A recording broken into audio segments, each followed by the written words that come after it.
종룡록 48칙은 그 유마경의 불의법문을 이제 주제로 제시하고 있는 공안입니다. 똑같은 공안이 벽암록에도 그대로 실려 있어요.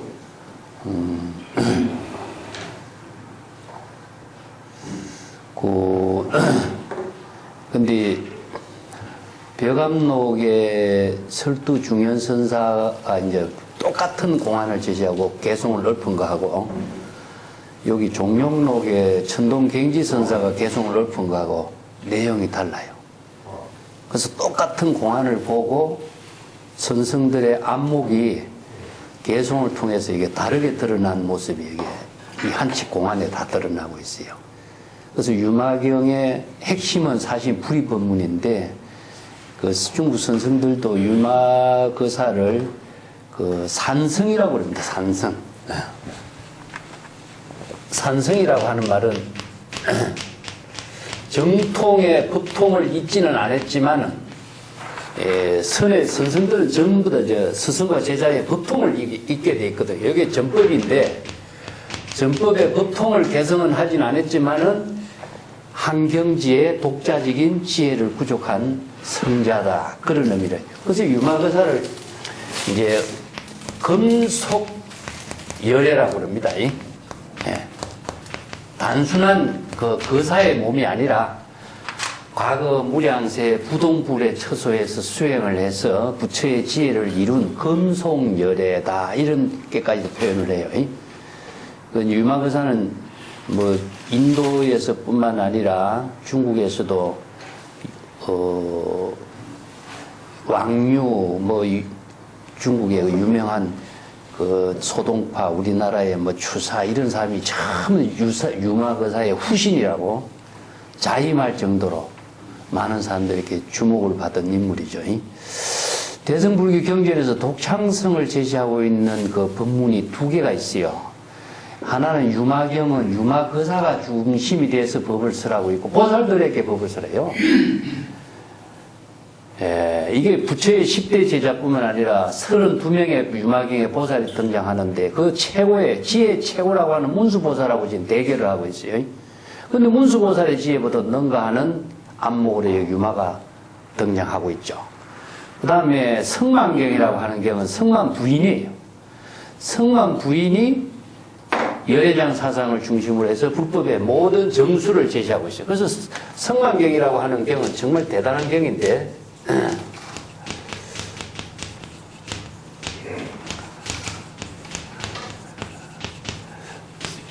그게 여기는 부인이잖아요, 그죠? 왕의 부인입니다. 왕비예요. 왕비로 등장하는 이제 성만 부인이 대성불교의 정수를 제시해요. 그래서 이제 유마경은 반야의 지혜를 제시한 최고의 법문이고, 성만경은 열애장 사상을 중심으로 하는 불법의 모든 진수, 이게 성만경을 토대로 해서 대성기칠련이라고 하는 모든 이런 대성 열애장 사상이 전부 다 이루어져요. 그런데 성만경에서 완성을 하고 있는데, 성만 부인이 대성불교의 반야사상, 열애장 사상을 중심으로 해서 대성불교를 종합합니다. 그래서 이 두 경전이, 자, 보살은 무엇인가? 보살은 출가나 재가를 초월해야 돼요.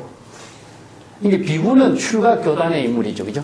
근데 보살은, 보살성이라고 하는 말은 출가나 재가를 초월하는 겁니다.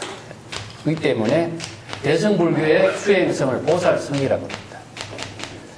근데 이 보살성이라고 하는 말은 보살성가라는 말입니다. 보살성가. 이게 출가의 의미를 두는 것이 아니라 보살도의 지혜를 발심 수행해서 보살도를 실천하는 수행자의 성가라는 의미거든요. 우리가 대성기실로 그러면 삼보가 나오는데, 불교에서 대성불교에서 삼보는 보살성가를 말합니다. 비구성을 말하는 게 아닙니다. 그 비구, 비구니를 말하면 이것은요, 대성의 부처의 지혜를 이루는 성가가 아니기 때문에, 보살성은요, 비구, 비구니, 우바세, 우바이를 떠나서 대성 불법의 지혜를 이루고, 부처의 지혜가 상구보리 하와중생의 공덕을 실행하는 수행성에 대한 수행성을 삼보라고 그래요. 그래서 삼보가 틀립니다. 예.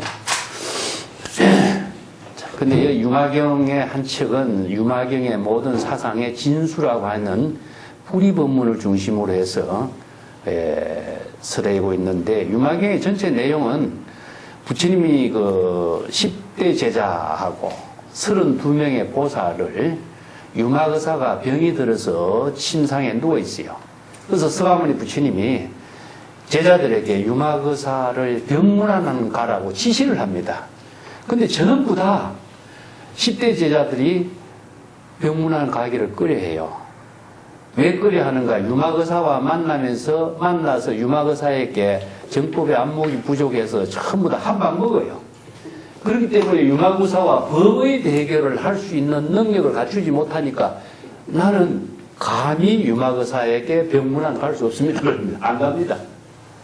근데 이제 32명의 보살이 이제 문수보살을 통해서 보살들에게 병문안 가라고 그래. 그래서 문수보살을 하고 31명의 보살이 유마의사를 방문해요. 그래서 유마의사가 이제 질문하는 것이 이 불의법문품입니다. 보살들 당신들의 불도를 수행했는데 불의법문의 경지를 어떤 경지라고 생각하시오? 한번 제시해 보시오. 이렇게 하거든요. 그때 이제 31명의 보살이 다 두 가지 상대적인 차별의 언어를 초월한 경지가 불의법문이라고 그래요. 선과악이라든가 남자와 여자라든가 옳고 그름이라든가 이것이 불의는 하나가 된 거니까 초월된 경지가 불의법문이라고 설법을 하죠. 근데 마지막에 이제 문수보살하고 유마의사의 대화가 이 본칙에서 불의법문의 핵심으로서 주제로 등장합니다. 이게 문수의 불의법문에 안목하고, 즉 보살의 불의법문 안목하고 유마의사의 불의법문에 안목하고와 대결인 거죠. 그 차이점을 가지고 본책에서 제시하고 있습니다. 자, 먼저 시중을 한번 볼게요. 시중은 호대 묘용의 무방이요 유하수 부덕체요 변제가 무애니 유개구 부덕시라. 용화는 여 무수인 행권하고 협사는 교 무설린 해어하니 반노 추신저 시신마인인가. 야, 이 신통 묘용 무방이라는 것은 신통 묘용을 펼치는 지혜작용을 펼치는 가운데에는 방향을 설정할 수 없는 거죠. 그죠? 그래서 물고기가 물속에서 방향에 따라 놀지 않는 거니까 이게 뭐냐면은 시처를 초월한 것을 무방이라고 합니다. 시간과 공간을 초월해서 자유자재로 자기의 독자적인 삶을 지금 여기 자신의 본분사로 살 수 있는 작용을 무방묘용이라고 그래요. 이게 무의 자재란 말과 똑같습니다. 우리가 여법하다라고 하는 것은 어떤 형식의 틀에 갖춰서 사는 게 여법이 아니고 본심의 지혜로 작용하는 것을 여법이라고 하는데, 여법한 지혜 작용은 방향이 없고 시간 공간을 초월한 거죠. 그래서 시공을 초월해서 신통묘용의 지혜가 작용하는 경지니, 그런 무에자재한 신통묘용의 지혜를 작용하는 경지라고 할지라도 하수부덕처라. 자, 거기에서 방편으로서 손을 쓸 수 없는 곳이 있다. 손을 쓸 수 없는 곳이 뭐냐? 아무리 방편지혜가 뛰어나더라도 방편지혜가 통하지 않는 곳이 있다. 방편지혜가 손을 쓸 수 없는 것은 어떤 경지냐 이겁니다. 여기 불의법문의 세계를 이렇게 표현했어요. 그 불의법문은 궁극적으로 진여 본심을 말하거든요. 자, 이걸 이제 어렵게 설해놨는데, 항상 우리가 근본적으로 제시하고 있는 것이, 우리 진여 본심은 일체의 모든 차별의 세계를 초월해서 불의의 경지입니다. 불의의 묘용이에요. 그래서 불의를 다른 말로 한다면 열애, 여시, 여법, 여실, 이런 것을 표현을 써요. 자, 그래서 여여, 여실, 여법의 세계를 법화경에서는 뭐라고 하냐면은 제법실상이라고 합니다. 일체의 모든 법이 진실하게 작용하고 있는 모습이다. 이걸 선에서는 자연법이라고 그러죠. 그래서 진여는 자연 그대로 여법하게 외부의 힘에 의존하지 않고 생명활동하고 있다. 똑같은 말이죠. 그죠? 그래서 진여 본심의 경지는 왜 여기서 묘용이 통하지 않느냐 하면은 묘용이라고 하는 것은 방편의 지혜거든요. 한마디로 말해서 방편의 지혜는 방편의 언어를 토대로 해서 이루어져 있습니다. 그래서 방편의 언어가 여기서는 통할 수 없는 세계가 뭐냐? 진여 본심, 불의의 세계라. 아무리 방편의 언어를 갖고 지혜작용을 자유자재하게 펼치는 능력이 있을지라도 방편의 언어로서는 통하지 않는 세계가 여기다. 그래서 이제 진여 본심은 이언진여의 세계라고 그래요. 모든 언어가 초월된 세계다. 그래서 이제 이언진여를 다른 말로 한다면 분리문자라고 그러죠. 분리문자라든가 언전불급이라든가 이런 말을 씁니다.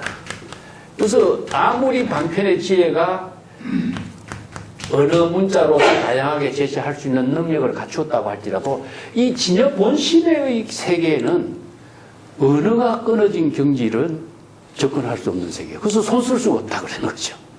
예, 그래서 이렇게 표현해요. 그 뒷구절도 마찬가지입니다.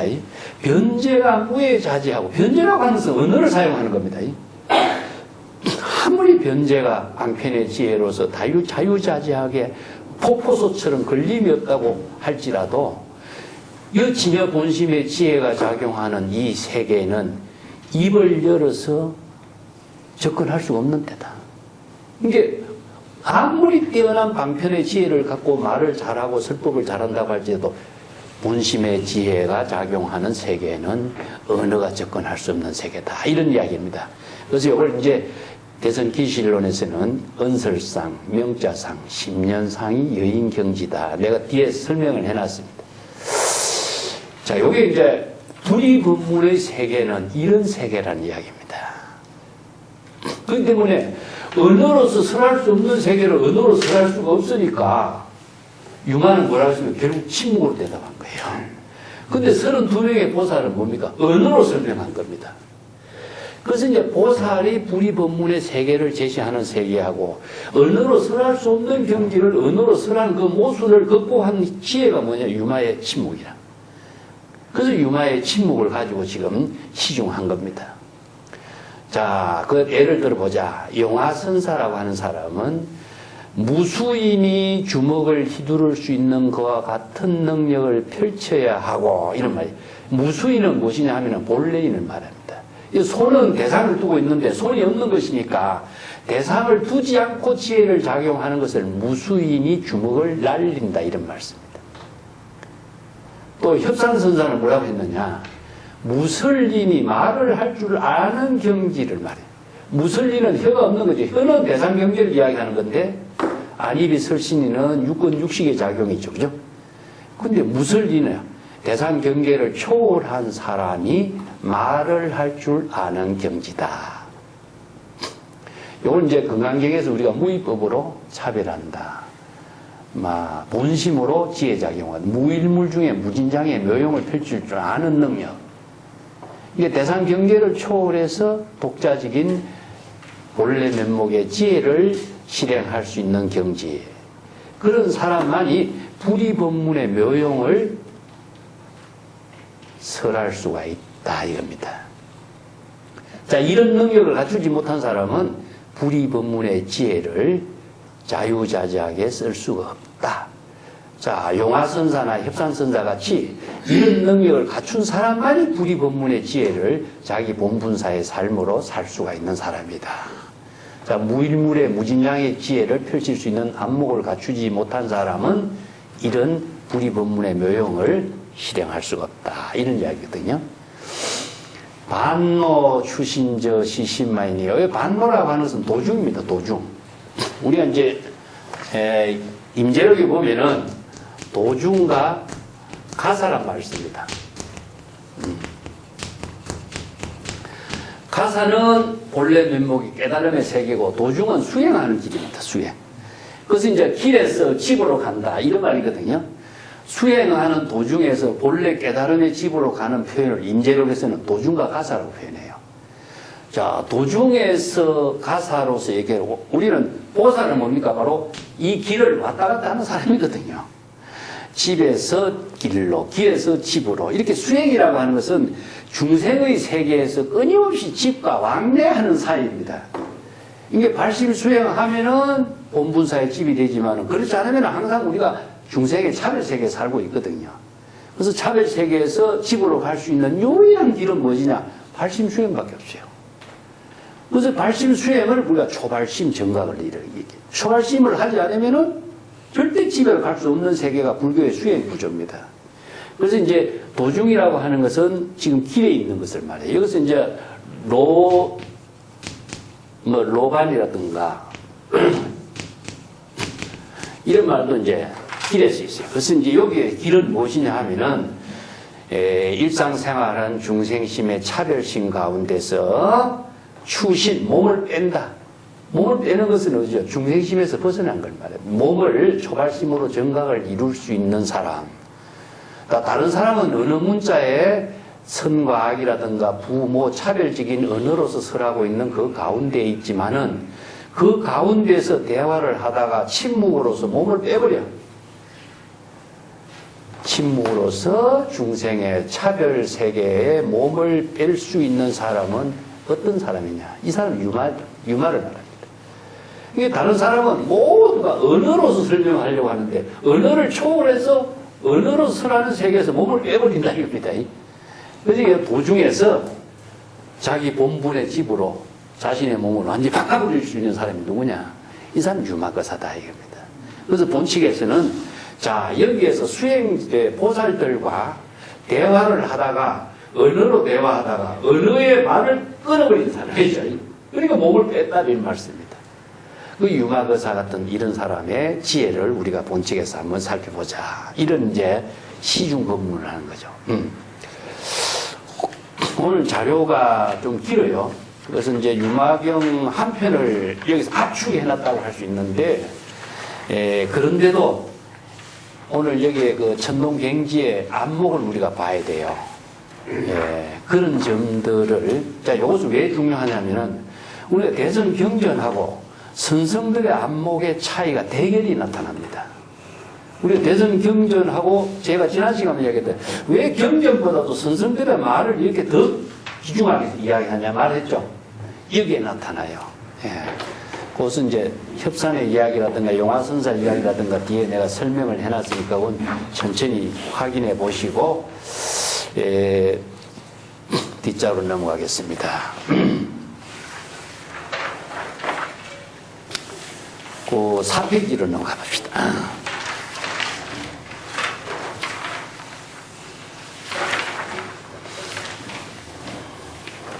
그 4페이지 중간에 보면 본칙 유마거사의 불이법문 품에 문수보살과 유마거사의 대화를 싣고 있는데 똑같은 자료가 벽암록 84책에도 실려 있습니다.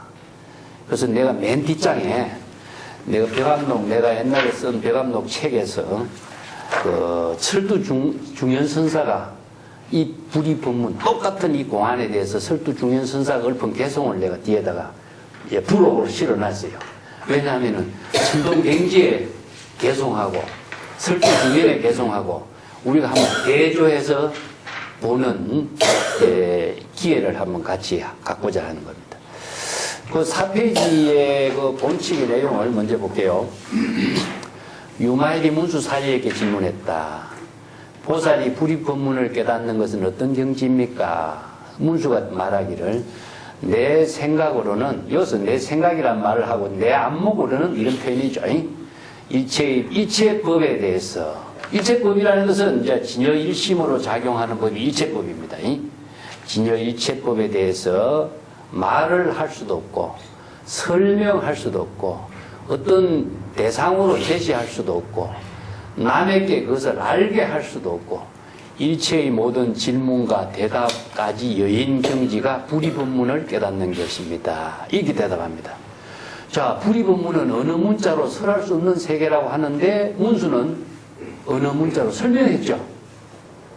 이 보살이 불이법문에 대해서 불이법문의 경지는 알지만은 불이법문의 경지를 어느 문자로 설명하려고 했으니까 어느 문자로 설명할 수 없는 불이법문을 어느 문자로 써내버린 것이 돼요. 근데 유마거사는 어땠습니까? 이때 문수사리가 자기가 이제 보살들이 32명의 보살이 다 말하고 난 뒤에 유마일에게 물었습니다. 우리들은 32명의 보살들이 모두 불이법문에 대한 설명을 다 마쳤습니다. 거사께서 이제 말씀해 보세요. 불이법문을 깨닫는 것은 어떤 경지입니까? 어떤 경지가 돼 불이법문을 깨닫는 경지입니까? 이런 이야기죠. 그때 유마거사는 침묵을 했어요. 여기서 침묵이란 말이 맨 밑에 원어가 무견이란 말입니다. 무견. 근데 이것을 무견이라고 하는 말은 잠자코 말이 없었다 이런 말이에요. 예. 근데 이제 유마의 침묵이란 말이 중국 선생들은요, 예, 양구라고 합니다. 양구. 그래서 무견이라, 원래 침묵이란 말을 우리가 지금 쓰는 말입니다. 우리가 이해하는 언어예요. 침묵이라는 언어는 없어요. 무견이라고 하는 말이죠. 무견. 무견이 연이라고 하는 글자는요, 의미가 없습니다. 예. 그냥 여기다가 침자를 붙인 거예요, 사실은. 연이라는 글자는 다른 말이고, 무견, 가만히 있었다. 여기다가 침묵이라는 말을 그래서 우리가 이제 이해하기 썼겠어. 이런 말 써요. 중국 선생들은 이걸 양구라고 합니다. 양구는 가만히 있었다는 이야기입니다. 아무 말도 하지 않고. 자, 이거는 무엇 뜻이냐 하면은, 본래, 본심의 상태를 말해요. 언어로 이야기하면은 방편으로 이야기했거나 설명을 했거나 대상을 두고 있는 말이 되지만은 양구나 무견은 대상이 끊어진 경지라는 뜻입니다. 다른 말로 한다면은 공의 경지입니다. 자기의 본분으로 되도록 한 공의 입장을 해요. 이것이 이제 본칙 공안의 전체입니다. 이걸 이제 본칙에서는 전부 다 이게 하나하나 한 구절 나누어 가지고 이야기하고 있습니다. 예. 유망에 대해서 너무나 잘 아는 것이기 때문에 우리가 여기 본칙의 내용은 살펴보고 선생들의 지혜의 대결을 우리가 한번 접근해 보는 것이 더 중요합니다. 우리가 여기서. 그래서 내가 설명은 대략 해놨어요. 5페이지에 문수보살에 대해서도 이야기했고, 유마거사에 대해서도 이야기를 했고, 유마경에 대한 뭐 좀 내용도 조금 설명을 했는데, 5페이지 맨 밑에 한번 볼게요. 유마거사의 인물평을 어떻게 했는가 봅시다. 그때 비아리성 큰 대성의 유마일이라는 장자가 살고 있었다. 장자라고 하는 것은 모든 것을 부족한 사람입니다. 뭐 경제적인 부분뿐만 아니라 인격과 지혜와 모든 그 많은 사람들에게 많은 공덕을 베푸는 힘을 부족한 사람을 장자라고 이야기해요. 그때 그는 일찍부터 무량한 제불에게 공양을 올렸고, 깊이 성근 공덕의 선본이 되는 원력과 신심을 확고히 하고 반야의 지혜인 무생법인을 체득했다. 유마일 장자는 어느 문자로 불법을 설할 수 있는 변제가 뛰어나 걸림이 없었고, 설할 수 있는 변제가 뛰어나 걸림이 없고, 지혜의 작용, 신통, 모형도 유의산매의 경지였다. 불법의 대의를 깨달아 체득한 지혜를 자유자재하게 쓸 수 있는 능력을 두루 갖추고, 무소외의 경지에서 불법을 자유롭게 설할 수 있는 독자적인 법력을 획득했고, 일체의 모든 마구니, 장애, 갈등을 항복시키고 깊이 불법을 깨달아 체득했다. 반야바라밀의 지혜, 요게 지도라고 합니다. 지도와 방편이라는 말이 있거든요. 요게 지도를 대지도론 하면은 큰 반야바라밀의 지혜를 대지도론이라고 합니다. 반야바라밀의 지혜를 구족하고 방편 법문을 통달하고 불법의 원력을 성취하고 중생심의 망념을 추구하는 목적의식을 분명히 알고 모든 중생들의 신심과 긍기와 영리함과 둔함을 분별할 수 있는 안목이 있었다. 이렇게 해서 이제 이런 지혜도 갖추고 이도 갖추고 모든 그 부처의 지혜를 다 갖춘 사람이지만은 그가 유마거사라는 사람은 일개 거사로서 비아리 성이라고 하는 그 성에 거주하고 있었다. 이런 의미를 두고 있어요.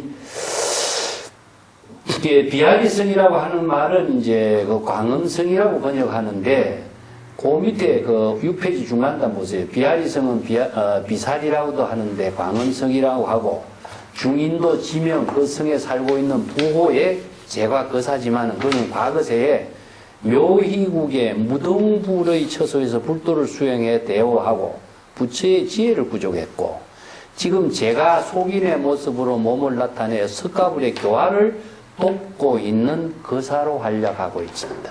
그래서 유마거사의 인물상입니다, 여기.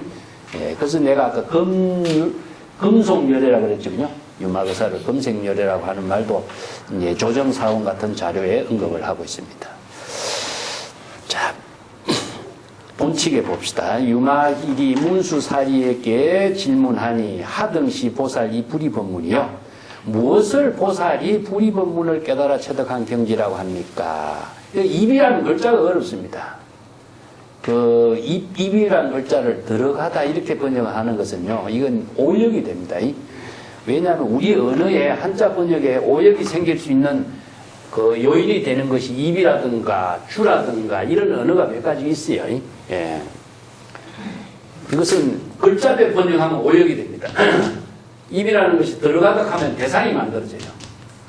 그래서 이제 해탈 아니면은 열반 이것이 대상이 되어버립니다. 해탈 열반은 지혜가 작용하는 세계인데 지혜를 작용하는 대상으로 들어간다 하면 말이 안 맞거든요. 그래서 입은 나는 이걸 어떻게 보냐면 덕입이란 말을 씁니다. 경전에서는 덕입이란 말을 쓰는데 깨달아 체득한 경지 이렇게 번역하는 것이 오히려 좀 더 이해하기 좋죠.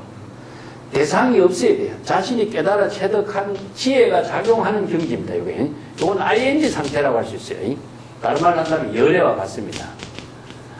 그래서 이제 우리가 다른 초발심으로 정각을 이룬다 했을 때 정각을 이룬 상태가 있는 건 아니잖아요. 그죠? 그리고 정각으로 들어가는 것도 아니고 정각이 되는 것도 아니에요.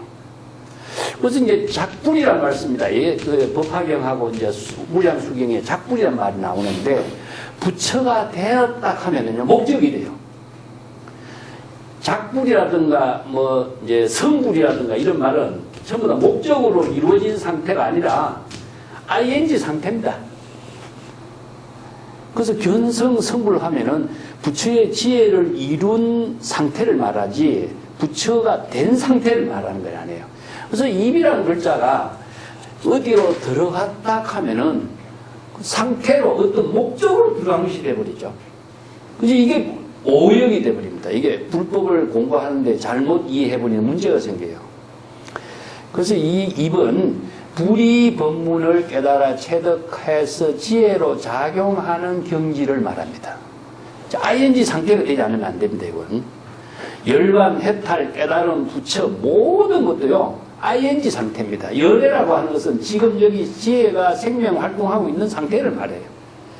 그렇기 때문에 그것을 대상으로 목적으로 두니까 전부 문제가 되는 거죠. 그래서 이 입이란 말도 마찬가지입니다. 신이란 말도 마찬가지인데, 이렇게 어려운 우리가 한자를 한글로 글자로 번역해서 생긴 부작용이 따르는 이런 문제가 생기는 말이죠. 자, 문처 시기요 이런 말 착을 붙인데 유마의 질문에 유마는 이제 몇 번째 성기로 대답을 할까? 이 기대치를 가지고 이제 착을 내렸습니다. 몇 번째 기라고 하는 것은 1기, 2기, 제1월, 2월 이런 말처럼 자취나 흔적도 없이 어떠한 지혜의 안목으로 유마가 대답할까 이런 말이죠. 그래서 이제 문수사리가 말하였습니다. 이제 7페이지 넘어갈게요.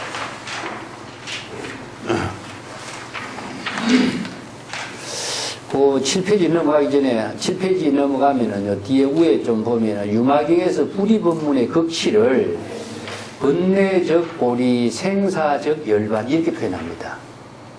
이 적이라는 글자가 나오죠. 그죠? 적이라는 불이란 뜻입니다. 불이. 이 때문에 우리가 건강경에 적비의 논리라고 그럽니다. 반야바람일, 예, 심형 반야바람일, 적비 반야바람일 이런 말 쓰거든요.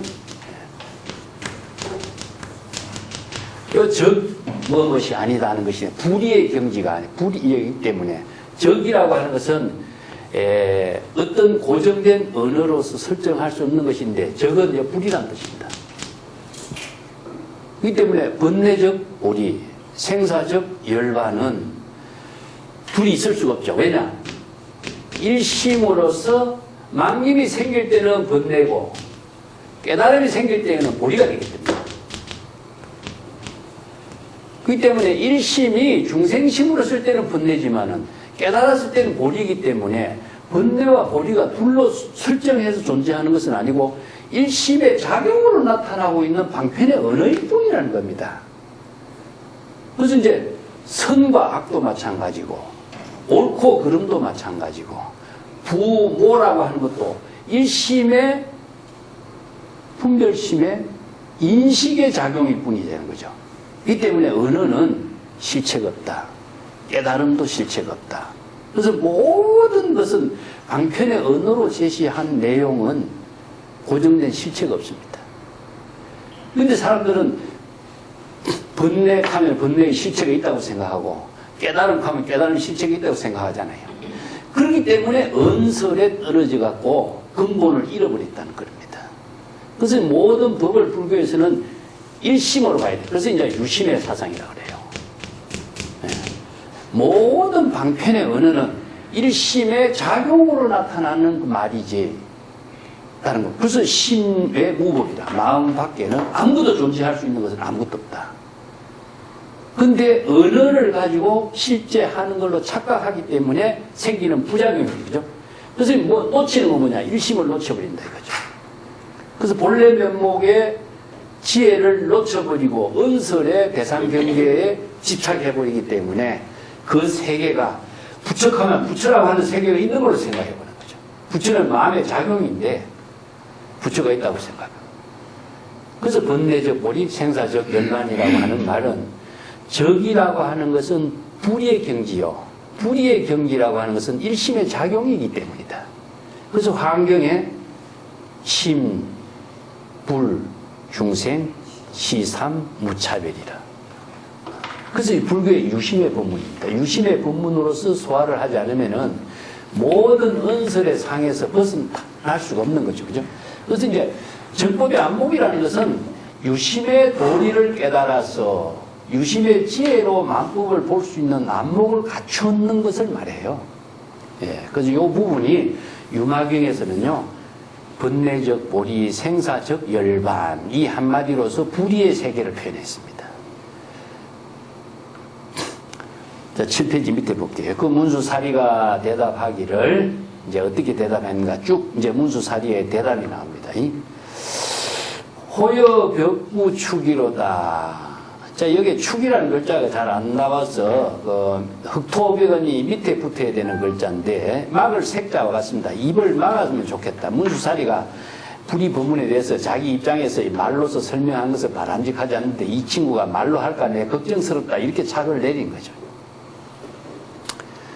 그 밑에 이제, 여아이자, 여기 자기의 뜻으로는, 자신의 안목으로는 이런 의미입니다.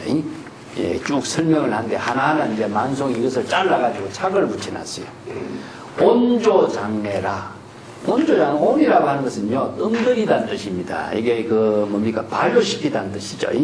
술을, 양조나 온조는 같은 말입니다. 양조한다는 것은 술을 뜸들여서 술을 삭힌다는 말인데, 마음속으로 지금까지 불법 공부한 것은 마음속으로 잘 뜸을 들이갖고 무슨 말을 하려고 하는가 보다 이런 의미예요. 예. 일체법의 무언무설이요. 일체법은 진여 일심으로 작용하는 법을 다 일체법이라고 합니다. 그래서 일체법에 대해서 이제 우리가 경전에서 많이 쓰지만은, 예, 일체법하고 일체제법이 다릅니다.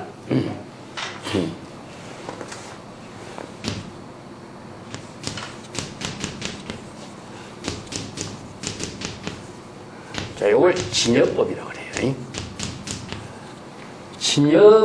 진여법이라고 하는 것이 불법이니까. 그래서 일체법은 무엇이냐? 바로 요걸 이제 부처의 지혜로 이루어지는 것을 불법이라고 하고, 이렇게 표현하는데, 일체의 모든 것은 일심의 작용이거든요. 그래서 진여 일심의 작용으로 이루어지는 모든 법이란 뜻입니다. 그래서 진여 일심의 지혜로 작용하는 것은 뭐죠? 은설상, 문자상, 십년상 다 여인경지가 되겠죠. 그죠? 그래서 일체법은 진여 일심으로 작용하는 법은 어느 문자로서 설명할 수가 없고, 언어로서 제시할 수 있고, 대상 경계를 설정할 수가 없고, 시간 공간이 초월된 경지란 뜻이거든요. 그 경지를 체득하는 것이 바로 불이법문의 경지거든요. 예. 갱현소로다. 여전히 좀 부족한 부분이 있다. 뭐가 부족하냐면은 언어로 설명을 먼저 한마디 한 것 자체가 좀 뭐가 부족하냐. 진여일심법으로서는 맞지 않는 소리거든요. 은서를 초월한 경지인데 언어로서 일체법을 언어로 말했으니까 이런 뜻이죠. 그 밑에 이제 8페이지 무원 무설이요. 요거 이제 진여일심의 법은 언어로 설할 수 없고 말로서 설명할 수가 없다. 자, 그렇게 표현했는데 햇불로 비추어서 살펴보라 이렇게 했어요. 자, 그대가 진정 정법의 안목의 지혜의 햇빛을 들고서 진여일심법을 일심의 근본이 되는 본심을 잘 확인하고 자각해보라 이런 착을 냈어요. 9페이지 보면 무시무식이요. 이 시라고 하는 것은 계시하다, 제시하다는 것 뜻입니다. 그래서 이제 진여일심법을 사람들에게 제시할 수도 없어요. 이게 눈으로 보도록 확실하게 제시할 수도 없고, 또 진여일심의 법은 인식으로, 의식으로 인식의 대상이 될 수도 없다. 예. 그 다음에 이제문답이요. 모든 진여일심법을 대상으로 해서 은설, 언어 문답으로서의 경계도 다 초월된 경지다. 이것이 바로 불이법문의 깨달음을 체득한 경지다. 자, 일체의 은설이 초월된 경지가 바로 불이법문을 깨닫는 것이라고 설명을 했는데 문수는 은설로 설명하고 있는 거예요. 그래서 이제 여기에 대한 착오가 면피후다소로다. 문수 참 이 사람은 얼굴 두껍다. 자기가 이런 말을 하면서도 자기가 이런 말을 하고 있는 줄도 모르고 있다 이 말이죠. 예, 이것이 이 불이법문이다. 근데 이 불이법문에서 말하는 불이 무엇인지 문수는 다시 한번 자기가 자각해야 되리라. 불이법문을 이야기하면서 불이 무엇인 줄을 자기가 모르고 이런 소리 하느냐 이 말입니다. 그럼 이제 자, 이 불의 이는 무엇이냐 하면요. 우선 내가 말을 하는 것은 주객이 생기죠. 그죠? 내가 불이법문에 대해서 말을 하는 겁니다. 자신이 설명하는 거죠. 말하는 거죠. 그러면 주객이 생기는 거예요. 그러면 그러니까 자기가 별로 둘로 나누어졌죠. 그죠?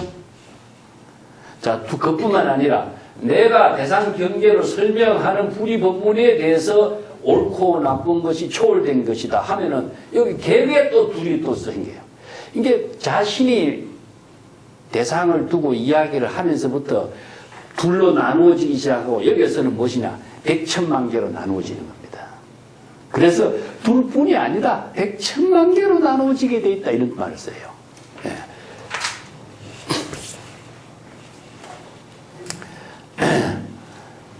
그래서 이제 그 11쪽이 아니지. 10쪽이 있죠. 10쪽에 봅시다. 10쪽에 이 불이법문의 2번 무엇이냐 내가 조금 설명을 했습니다. 그것은 이제 화엄경의 일체유심조 만법유심이라고 하는 것처럼 2번 본래로 되돌아가는 겁니다.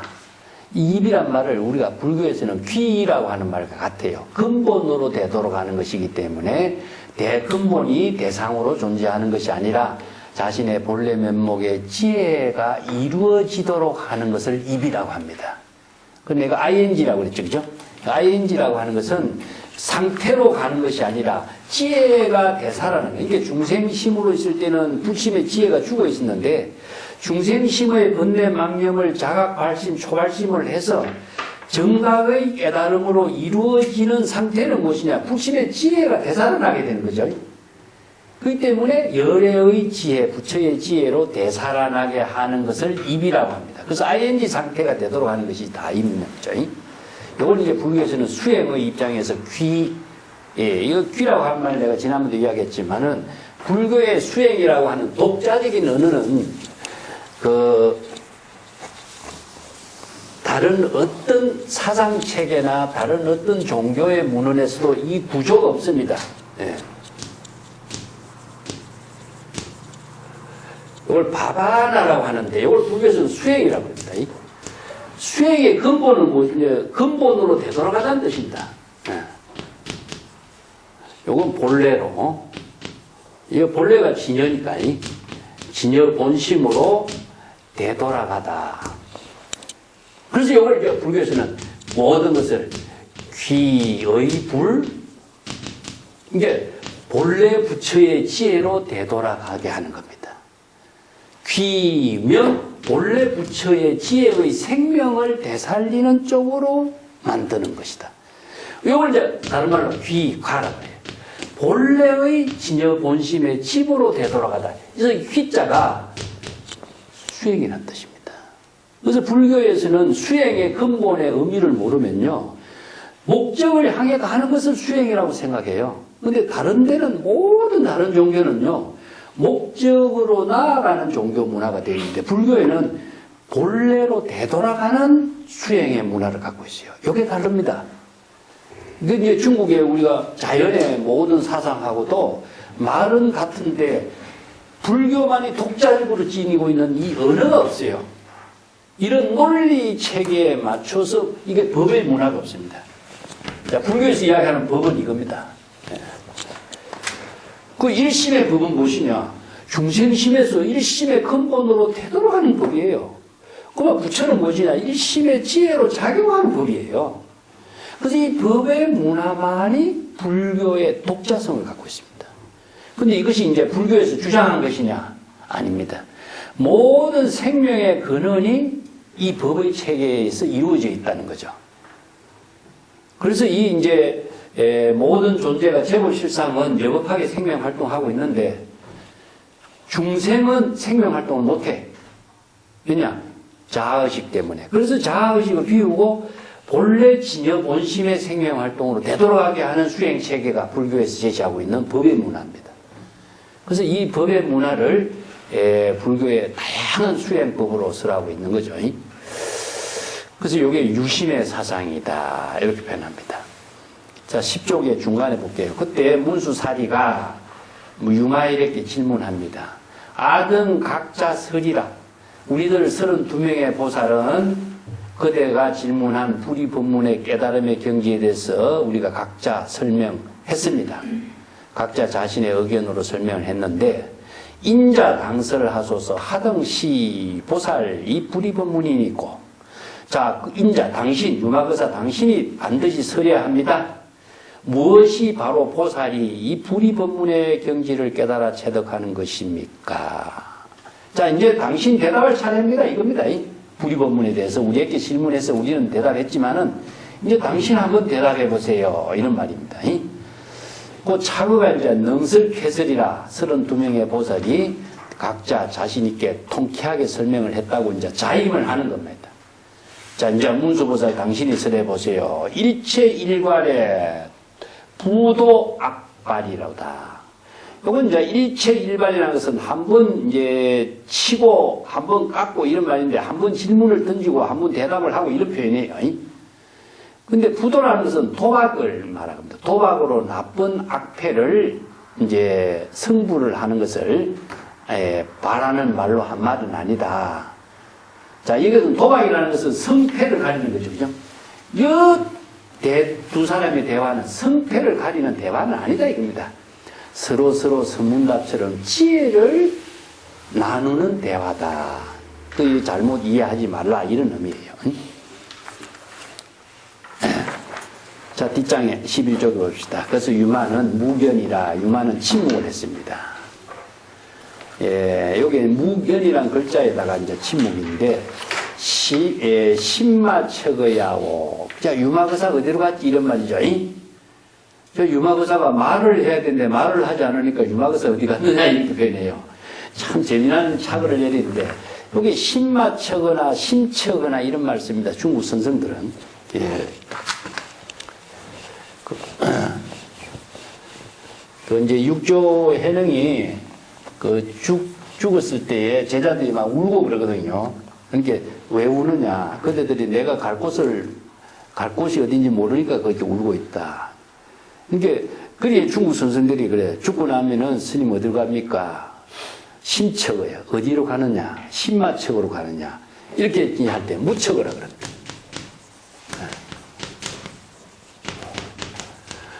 가는 곳이 없다 그래요. 가는 곳이 있으면 어떻게 합니까? 대상이 설정되지. 가는 곳이 없어야 뭐냐? 법계와 하나 된 경지가 돼요. 그래서 법계에서 재불보살과 친견을 이루게 되는 거죠. 이게 문이 없으면 어떻게 돼요? 일체처가 문이 되는데, 문이 있으면 대상이 되는 거예요. 그래서 중국 선생들이 이러한 법계 일상의 지혜를 이루는 법문을 좀 더 설하고 있는 겁니다. 그냥 말하는 것이 아니에요. 예. 그래서 갈 곳이 없다. 자, 문수보살이 어디 갔느냐? 어디로 갔을까요? 갈 곳이 없어진 거지, 그죠? 본래로 되돌아간 겁니다. 본래로 되돌아가야 일체의 법계와 두루하는 본분의 삶을 사는 모습이 된 것이다. 이런 말을 써요. 그래서 참 차그 하나하나가요, 그냥 던진 말이 아니라 참 의미심장한 뜻을 전부 다 여기에다가 내포하고 이런 한마디 한마디 차그를 내리고 있습니다.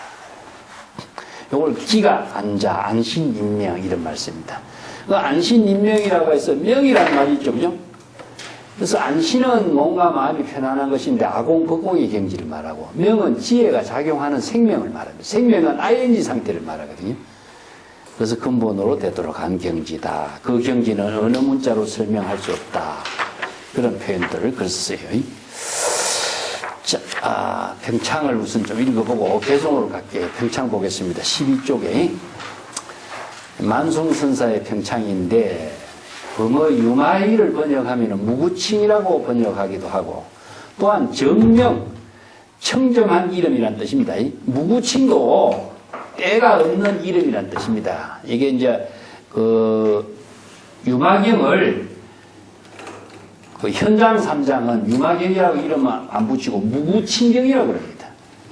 그래서 이게 이제 때가 없는 깨끗한 이름이란 뜻입니다. 이걸 정명이라고 번역했고, 유마의 아내의 이름은 금이요, 아들 이름은 선사요, 딸의 이름은 월상이라고 했으니 제가 거사로 살았다 이거죠, 그죠? 어떤 수행성이 운거 도간 선사에게 유마는 금생열애인데 어찌하여 서가모니의 회상에 참여하여 법문을 들었습니까? 그래서 금속열애라는 말이 나오죠, 그죠? 그 유마를 이제 금속열애라고 한 것은 이제 조정사원 같은 데서 언급하고 있습니다. 운거 선사가 그는 남과 나를 구별하지 않기 때문이다. 자, 여기에서 서가모니 회상에 왔다는 것은 자타의 대상 경계가 초월되어서 법계와 하나된 경지이기 때문에 석가 회상에 동참하게 된 걸 말해요. 일부러 대상 경계에 참여한 것이 아니라 대상 경계를 초월했기 때문에 이체 재불의 회상에 함께 참여하게 된 것이 되죠. 정명에 대해서는 종경력의 유명한 해석이 있어서 이건 조금 제시했습니다. 그 유마경에 보면은 또 불도품의 지혜, 바람 이런 보살의 의미요. 보살의 여기 모체, 이 의미라고 한 말보다 모체라고 하는 게 좋습니다. 예, 모체. 방편의 지혜는 아비가 된다. 이것도 근본이라는 뜻이 돼요. 그러니까 모와 불을요, 중국 선생들은 이렇게 중국인들이 이제 이렇게 표현한 말인데, 모체는 모든 지혜 작용의 근본 강체를 말하고, 부는 무엇이냐 하면 그는 근본을 말해, 근본. 생명의 근본을 부에다. 그래서 이제 본래 면목을 이렇게도 표현했는데, 신이 도운 공덕무효 이런 말 쓰죠, 한경에.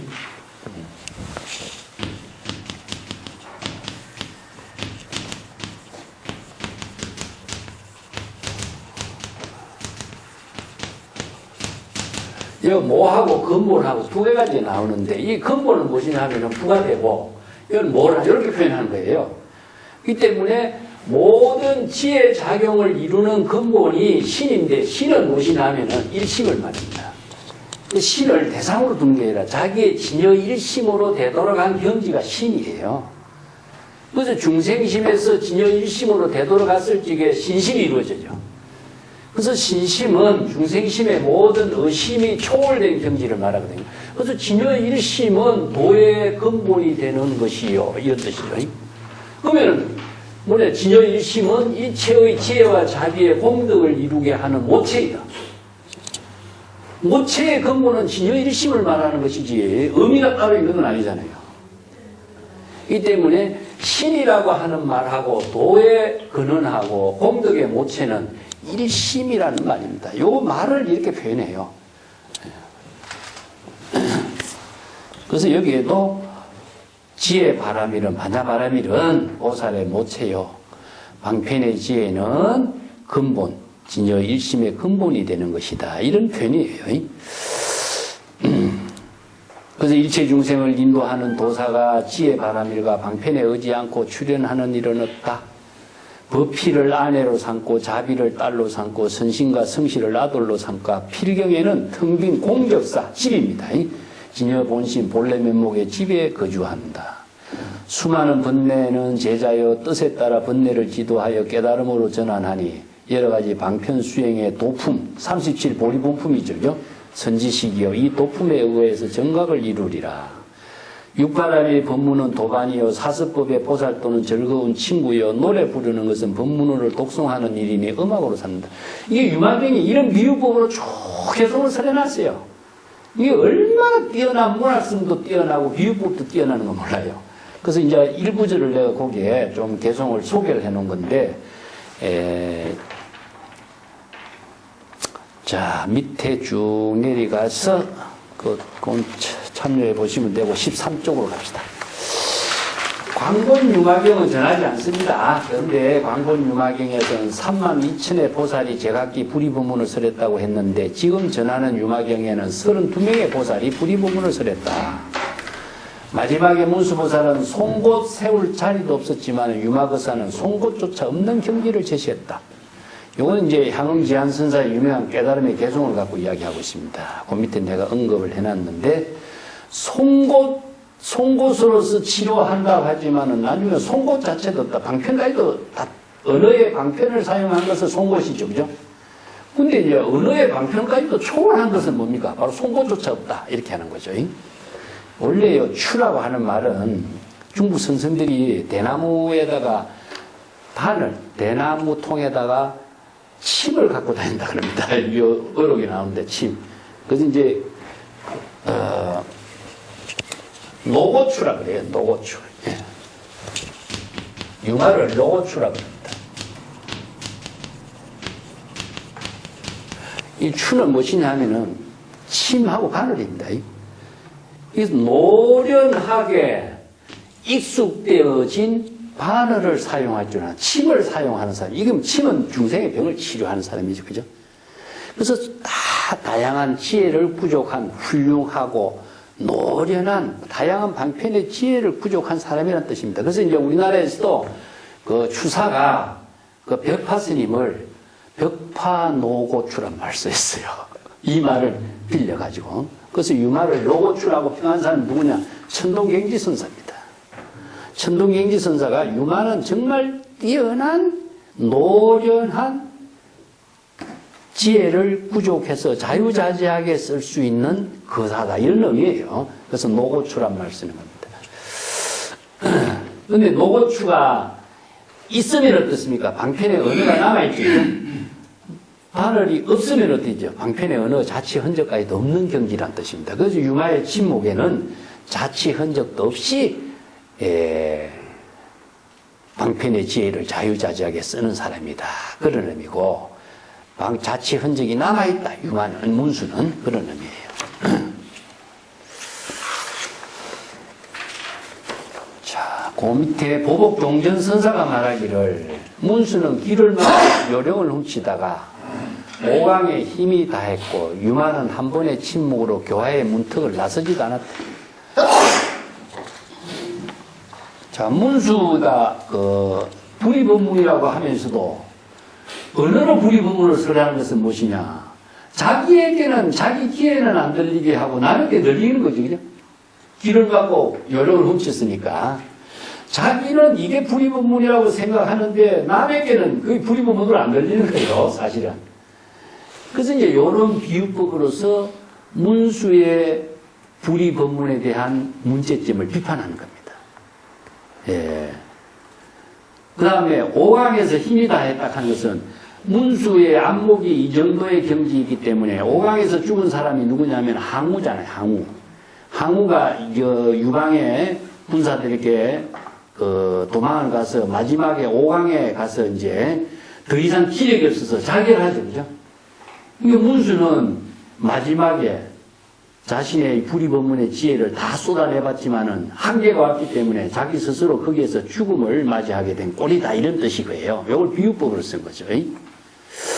근데 유마는 한 번의 침묵으로 말 한마디 하지 않고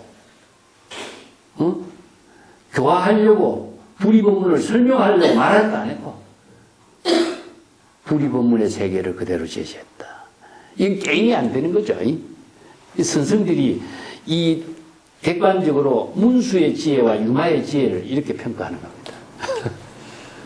자, 그 뒤에 만송이 보복종천선사의 말을 빌려가지고 사람은 12의 혼란에서 벗어나기는 어렵다라고 했다. 그 보복종천선사는 설봉의 제자인데 설봉선사 당신은 문수와 유마를 싸움꾼으로 보고 있느냐 이 말입니다. 이 만송이 얼마나 또 깊은 지혜로 보복을 비판하고 있습니다. 또 보복종전선사가 말하기를 그렇게 훌륭한 유마거사가 문수보살에게 한 방 맞고 쓰러지더니 지금까지 일어나지 못하고 있다. 이게 보복종전선사는 두 사람의 싸움꾼으로 보고 있는데, 그죠? 그래서 만송이 또 보복종전선사 이 말에 대해서 일어나는 일에 무슨 어려움이 있겠는가. 그 다음에 손바닥으로 한 방 쳤다. 무슨 그런 소리까지 하고 계시냐. 그런 쓸데없는 소리는 안 하는 것이 다행인데, 이런 이제 비탄식인, 이게 선선들과의 지혜의 대결이에요. 이렇게 계속. 자, 뒷장에 넘어갈게요. 송곳 하나 꽂을 것 없다는 이야기는 그건 조금 우리가 한번 넣고 갈까? 13쪽에 그 전등록에 나오는 유명한 조사선하고 열애선 이야기입니다. 똑같이 향음지한 선사하고 앙사는 똑같이 위산영우 선사의 제자예요. 이게 향음이 아무리 수행을 해가지고 자신의 안목을 제시해도 위산에게 제시해도 위산 선사가 인정을 안 하는 거죠. 이 향음이 나는 이제 금생에 훌륭한 선성이 될 것을 포기해버립니다. 그래서 이제 남양 해충국사가 살고 옛날에 살았던 유적 토굴에 가서 한가하게 도를 이루겠다, 도사가 되겠다, 훌륭한 선지식이 되겠다, 이런 욕망을 다 버리고 무심하게 한가하게, 이게 한이란 말이 여기서 나와요. 예. 한이라는 것은 모든 것을 다 비워버린다는 뜻입니다. 그래서 한가하게 자신의 본분사의 삶을 살고 있는데 어느 날 빗자루로서 이제 마당을 쓸다가 대나무에 부딪히는 돌멩이 소리에 딱 한 소리에 깨달아. 이것은 이제 문성오도라고 그럽니다. 이 소리를 듣고 깨달았다 그러죠. 요건 이제 청각형이라고 그러는데, 문성오도, 도를 깨닫고 난 뒤에 위산을 향해서 인사를 하고 난 뒤에 자기 스승에게 인사드리러 갔어요. 그러니까 시장에 있던 앙산이 그대가 깨달음의 경지를 이룰 수 왔다는데 그대 깨달아 체득한 경지를 한번 제시해봐라 하니까 이 개성을 풉니다. 예. 작년의 가난은 진짜 가난이 아니었고 금년의 가난은 진짜 가난이다. 작년의 가난은 송곳 하나 꽂을 땅이 없었는데 금년의 가난에는 송곳 산마디 없다, 이렇게 썼어요. 이 개성입니다. 그런데 앙산이 이 개성을 딱 보고 그대는 열애선의 경지를 얻었지 조사선은 꿈에도 보지 못했다, 이렇게 평가를 해버려요. 그러고 난 뒤에 다시 개성을 하나 더 써요. 이게 앙산만큼 뛰어난 또 안목이 없어요. 위산에 스승도를 능가하는 지혜가 누구냐? 앙산이거든요. 그래서 위양종이라는 종풍이를 만들어냈는데, 그래서 이제 동문의 안목을 점검한 말이 열애선만을 얻었지 조사선은 꿈에도 보지 못했다. 그래서 열애선 조사선이란 말이 여기 비교적으로 나옵니다. 열애전은 뭐냐? 경전에 의거한 안목이고, 조사선은 경전의 은설까지도 초월한 지혜예요. 여기서 송곳 사용할 필요가 뭐있어? 어느 문자를 사용할 필요가 없잖아요. 그죠? 근데 굳이 송곳이나 어느 문자를 사용해서 이 얘기 설명할 필요가 뭐냐? 너의 안목이 없지 않느냐? 이 말입니다. 그런 이제 비판적인 개송이죠. 유명한 개송입니다. 보통 이제 다른 사람이 말을 빌려가고 설명하는 것은 열애선이라고 해요. 열애선의 경지를 초월해야 조사선의 경지가 나온다. 이런 말을 쓰죠. 그 14쪽에 넘어갑시다. 14쪽에는 앞에서 설한 내용들에 대해서 내가 해남자의 이야기라든가 고강에서 항우가 죽은 이야기라든가 이런 것을 조금 내가 설명을 했고요. 15쪽에 갑시다. 그러면은 낭야 해각선사가 말하기를 조주 문수가 그토록 유마거사로 훌륭하다고 찬양했지만 이것은 표주박 점을 치면서 헛소리를 듣는 것이다. 그래서 유마는 침묵하고 있었다. 그대들은 꿈에 본 거북을 구해서 점치고 돌을 던지며 점치는 놀이를 하면서 허망하게 사량 분별해서는 안 된다. 만송이 말하기를 부찬 엉터리가 적지 않는 소리다. 당신도 엉터리 같은 소리 그만하시오. 이런 말이죠. 오직 설두선사만이 문수의 질문이 끝난 그 자리에서 말없이 잠자코 침묵하고 잠시 양구한 뒤에, 양구란 말이나 선생들은 양구라 그럽니다. 그래서 유마와 같은 입장에서 설두는 양구를 한 겁니다. 그래서 유마의 경지와 같은 입장으로서 설두가 자신의 안목을 제시한 것이 양구죠. 그리고 설두가 한 말이 유마가 무엇이라고 했지? 수행자들에게 문제를 제기하는 겁니다. 자, 유마가 침묵을 했는데 유마가 무슨 말을 했느냐? 수행자들은 잘 점검하라, 살펴보라. 간파에 맞췄다. 그래서 유마의 모든 본래 면목을 내가 정법의 안목으로 다 간파했다. 간파했다는 점검했다든가 확인했다든가 그런 의미입니다. 이 중국 선생들이 사용하는 이 간파라고 하는 말, 인재력에도 자주 쓰는데 자신의 안목으로 여법하게 선성의 지혜를 점검했다, 확인했다 이런 의미예요. 만송이 귀신이 자기 할 일의 시간을 몰라서 한낮에 몸을 나타냈구나. 귀신은 밤에 활동하잖아요. 그죠? 근데 밤에 활동한 게 시간을 초월해서 이런 말입니다. 시간을 잊어버리고, 시간 공간을 잊어버리고, 자신의 할 일을, 한낮에 그래 몸을 나타. 한낮에 귀신이 자취는 한 적 없죠? 이런 표현을 써요. 재미난 표현을 썼어요.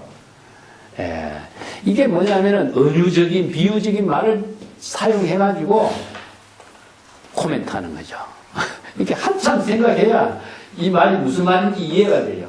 이게 선생들의 그 대화는 이 지혜를 나눈 대화인데, 여기 여러 가지 이야기가 나오는데, 점치는 이야기가 나옵니다. 낭야화삼 이야기. 표주박 점, 아니면은 거북의 구멍을 뚫어서, 거북의 등에 구멍을 찔러서 점치는 이야기, 돌멩이를 던져서 맞추서 점치는 이야기, 이건데, 요행으로 치는 거거든요. 점이라는 게. 요행으로서 점치는 소리 하지 말아야 됩니다. 그래서 여러 가지 점치는 이야기가 장자에서 이제 거북을, 꿈에 본 거북이를 잡아갖고 구멍을 72개를 뚫어가지고 접을 치니까 다 들어맞았다. 이런 이야기가 이제 나오는데, 그래서 이제 거북이 나를 잡아먹지 말라고 꿈에 현몽을 내려니까, 자기가 안 죽으려고 이제 자기가 이렇게 말을 했는데 결국 자기가 죽는 이야기가 돼버려요. 그래서 이제 이게 청기가 누설했다 그럽니다. 이걸 가지고. 청기를 누설하지 않으면 사는데 청기를 누설해서 자기가 죽어버리겠다는 이야기예요. 그래서 이걸 다른 말은 구시하문이라, 이비적 자신을 죽음을 초래하는 문이 돼버렸다. 이런 말로도 그렇게 비유법을 써요. 재미난 말들이 많죠. 고사들이. 자, 16쪽에 쭉 밑으로 내려가 볼게요. 천이의 선사는 조동종의 선생입니다. 유마는 침묵도 양보도 하지 않았는데 제방의 선언에서는 자선 수행하고 선문답하는 일도 허물이 되고 있으니 이렇게 개송으로 설법했다. 자, 자선 수행하고 선문답 하는 것이 왜 허물이 되겠어요? 드러나니까 허물이 되는 겁니다. 드러내지 않아야 허물이 안 되는데, 이게 과시하니까 허물이 되는 거예요. 이게 자치가 없어야 되는데, 자치를 남기니까 허물이 되는 거잖아요. 그죠? 이걸 이제 선생들의 본분사는 자치가 없어야 돼. 예. 이걸 몰종적이라고 하고 조도라고 그럽니다.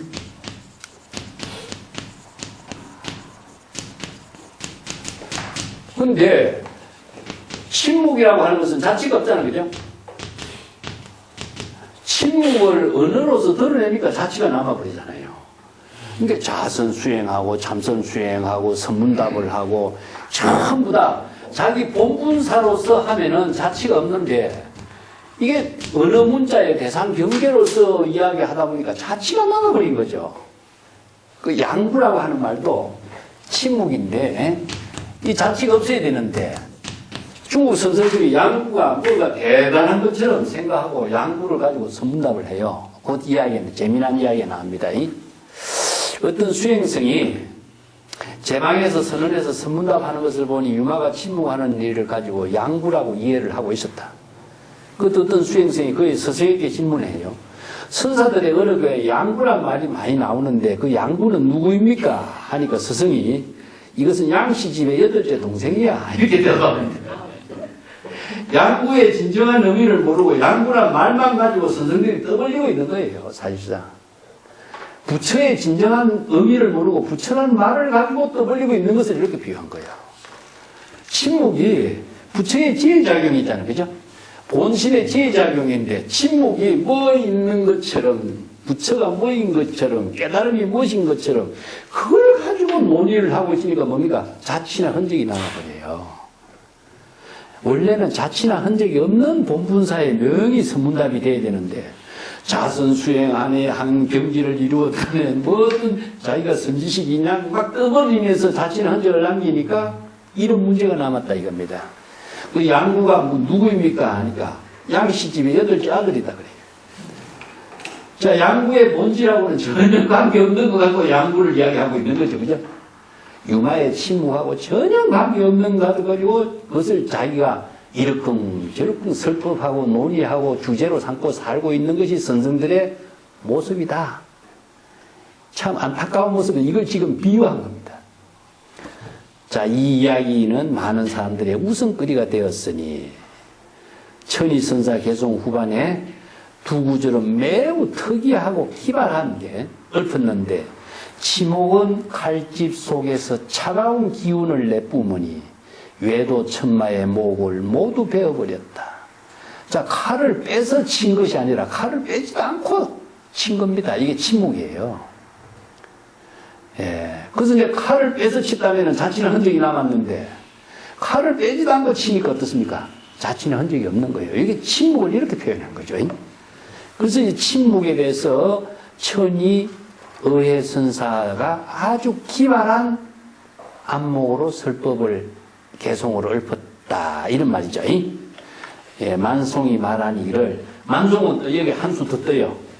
조용히 신비한 칼날이 목을 스쳐 지나갔지만은 아픔도 간지럼도 느끼지 못했다. 정말 대단한 안목이죠. 그죠? 예.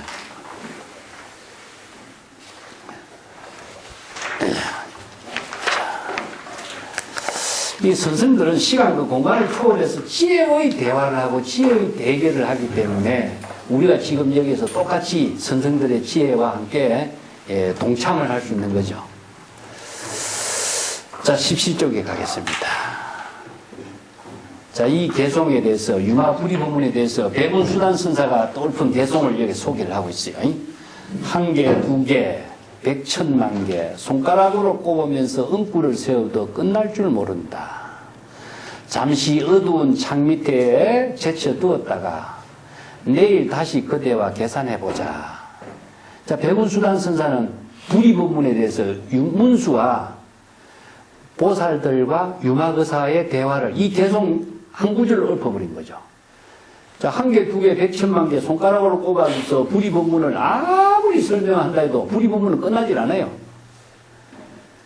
그러니까 이렇게 언어 문자로서 부리법문을 설하는 것을 잠깐 창 밑에 제껴두자. 내일 다시 한번 그대와 계산해보자. 이것은 창미터는 어둠의 세계고 내일이란 밝음의 세계죠. 그죠? 자, 이렇게 해서 공과 불공의 세계를 이야기해놨어요. 그런데 만송이 백운수단 개송에 대해서 어떻게 평가해요? 어찌 한가하게 공부하고 있는가 당신은? 이러면 너무나 한가하다. 그러한 한가한 여유가 어디 있느냐? 이렇게 코멘트를 내렸어요. 남의 선문답을 가지고 대화를 가지고 객관적으로 이러쿵 저러쿵 논의하고 한가하게 할 시간이 있느냐? 이렇게 비판한 겁니다. 이게. 천동갱지선사는 마조선사가 지장의 머리는 희고 백장의 머리는 금따라고 하는 종명록 제6척에 나온 공안입니다. 그래서 이제 당당하게 유마거사가 천하 사람들의 입을 차단했다. 침묵으로. 비아리성에 웃었다. 비아리성에 노련한 유마거사여. 노고추란 말이 나오죠. 그죠? 요게 종명록 6척에 유마거사를 가지고 이렇게 읊은 사람이 천동갱지선사입니다. 근데 중요한 말이 무엇이냐면 당당하게 천하 사람의 입을 중생심의 입을 마구니의 입을 모두 다 침묵 하나로 끊어버린 거죠. 언어로서라는 자취를 전부 다 날려버린 건데 웃었다 요 말이 재미나요. 웃었다. 웃었다 비아리성의 노련한 유마거사여. 이 웃음이라는 게 뭐냐면요. 약간 비웃는 겁니다. 나는 당신이 침묵으로 제시하고 있는 그게 노련한 유마거사지만은 당신의 노련한 유마거사에 나는 비판을 하고 있다는 뜻입니다. 이 뒤에 내가 설명을 했으니까 넘어갈게요. 근데 오늘 유마거사가 도래했으니까 얼굴을 마주하고 칭찬하면서 갱지선사의 개성을 한번 살펴보자. 자, 유마거사가 도래했다는 것은 유마거사의 지혜의 안목을 구족한 사람이란 뜻입니다. 유마거사가 온 것이 아니라 유마거사와 같은 지혜의 안목을 구족한 사람 이런 뜻이죠.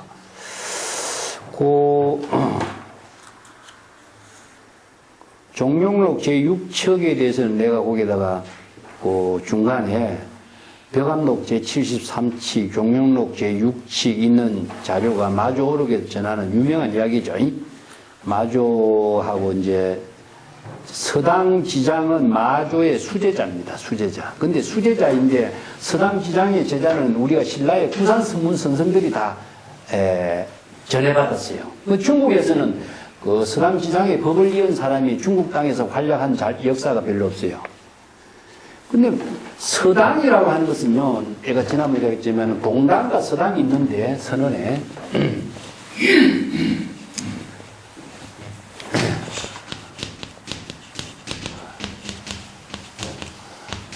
이제 이걸 선당을 말하거든요. 선당. 이제 여기서는 조실이라고 안 쓰고 방장이라고 씁니다. 방장식이 있고 동당, 서당에 이렇게 수행자들이 살아요. 근데 서당 수자가 수입니다. 수이. 그래서 여기 서당 수자는 조실 다음의 인물이에요.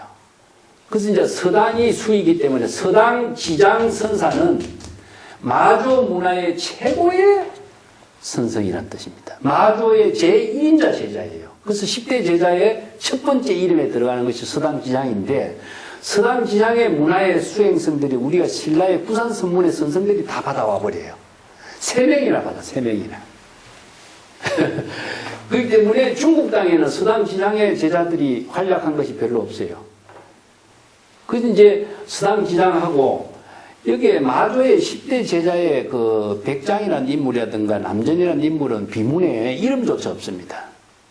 그래서 마조의 제자들이 136명이 선지식으로 활약을 했는데 처음 기라성 같은 인물이 활약하다 보니까 백장이라든가 남전 같은 사람이 초기에는 10대 제자에 들어가지 않아요. 근데 이제 그 밑에 문화의 제자들이 뛰어나니까 자기 스승을 높이 올려서 드러난 인물들이거든요. 예, 근데 그 사람들의 평가가 이 후대에 만들어진 자료예요, 이것도. 그래서 마조가 서당의 머리는 희고, 백장의 머리는 검다, 이런 평가를 내리는 데에서, 종명록 제6척에 설하고 있는데, 여기에서 천동갱지선사가 읊은 개송이 요 구절이 있어요. 요거 뒤에 다시 설명을 할게요. 개성을 보면서 하겠습니다. 오늘 자료 좀 길어서 19쪽에 만수문질로 비하라. 만수는 문수입니다. 문수를 만수라고도 표현하고 이게 몬주사리라고 하는 말인데 중국 사람들이 그 음력 소리 나오는 대로 번역한 글자는 다양해요. 발음이 다양하게 그 번역자에 따라서 다양하게 표현해서 그렇습니다. 그래서 문수사리가 비아리성의 노거사인 유마거사에게 문병을 갔다. 그래서 유마거사와의 문병은 인의도중이라 도의적으로 당연한 일인데, 이 도의라고 하는 것은 세간에서 이야기하는 도의가 아니라 불도의 지혜를 이루는 일을 도의라고 그럽니다. 불도. 왜냐하면 유마거사의 문병 간 것은 세간의 사람들이 대상으로서 문병 가는 것이 아니라 유마거사가 병이 진짜 병이 드는 것이 아니고 중생의 병이 들었기 때문에 내가 병 들었다고 그랬거든요. 그래서 보살의 병입니다. 이 병을 보살의 병은 보살의 지혜로서 문병을 가야 돼요. 그렇기 때문에 보살의 지혜로서 문병을 가서 나눈 대화가 불이법문이거든요. 그것은 인이 도중에 세간의 예법으로서 문병 가는 것이 아니라 지혜의 대화로서 이제 문안 간 것이다. 불이문계 간 작가하라. 불이문을 활짝 열고 작가를 살펴보라. 그래서 불이문은 무엇이냐? 진여본심의 본분, 일심의 문입니다. 이게 불이문은 중생심의 육건 육식의 문을 활짝 연 것이 불이문이에요. 육건 육식으로서는 중생심의 문이 딱 막혀버리죠. 이게 중생심의 문을 불이문으로서 열어버려야 불이문은 진여본심의 일심이 되겠죠. 그죠? 그래서 진여본심의 일심으로 불이문의 문을 열고서 작가 선지식을 살펴보라. 이 작가 선지식은 유마거사를 말합니다. 작가라고 하는 것은 창조하는 자, 자기의 본분사의 일을 창조하는 자다. 그런 뜻이죠. 여기 남을 따라하는 사람이 아니라 자기의 독보행을 하는 사람.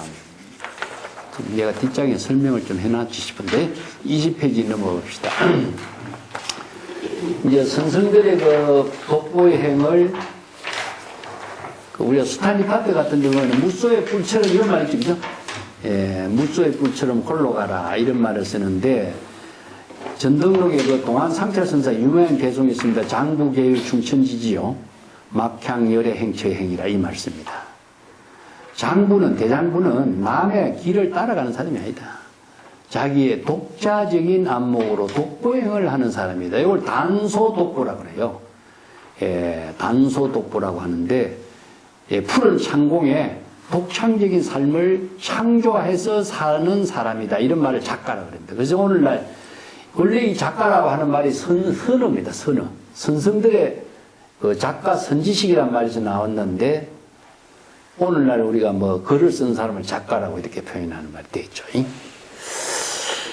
자, 민표 수중 수상감이요. 요게 민석을 말합니다. 민석이라고 하는 말이 이제 옥석인데, 옥처럼 아주 깨끗한데, 진짜 옥은 아니라고 그래요, 이게. 중국에서 이제 그 민석이 나오는 것을 탈옥석이라든가, 뭐 고수석이라든가 이런 이름을 붙인다고 그래요.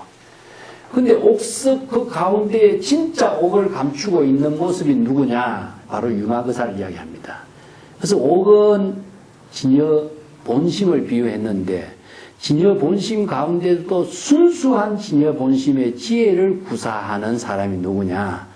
바로 유마거사의 침묵으로 제시한 것인데 유마거사의 순수한 그 경지를 침묵의 지혜로 작용하는 경지를 누가 감정할 수가 있겠는가?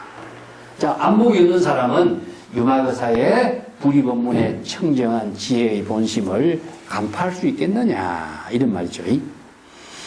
대변 양률이요. 이 말은 이제 그 노자에 있는 말이죠, 그죠? 대변이라는 것은 훌륭한 웅변을 말하는데 훌륭한 웅변은 어눌한 것과 같다. 말을 잘하는 것이 웅변이 아니라 말을 못하는 것이 오히려 웅변이다 이런 뜻인데 여기서 누리라고 한 말에서 유마는 침묵한 것을 말해요. 다른 보살들은 뭡니까? 전부 다 말을 잘 했죠. 불이 법문을. 근데 유마보살은 말을 못한 거예요. 이게 누린 거라. 말도 제대로 하지 못하고 침묵으로 한 것이 오히려 말을 잘한 변론보다도 더 위대한 침묵의 지혜를 제시했다. 이런 표현이죠. 그래서 노자의 이 말을 가지고 유마의 침묵을 대변한 거죠. 그래서 유마의 침묵은 우레와 같다. 이런 말 써요. 말하지 않았지만은 법계의 모든 중생들에게 지혜가 작용하는 울림을 제시했다. 이게 이제 우레라고 하는 말은 법을 말하는 거예요.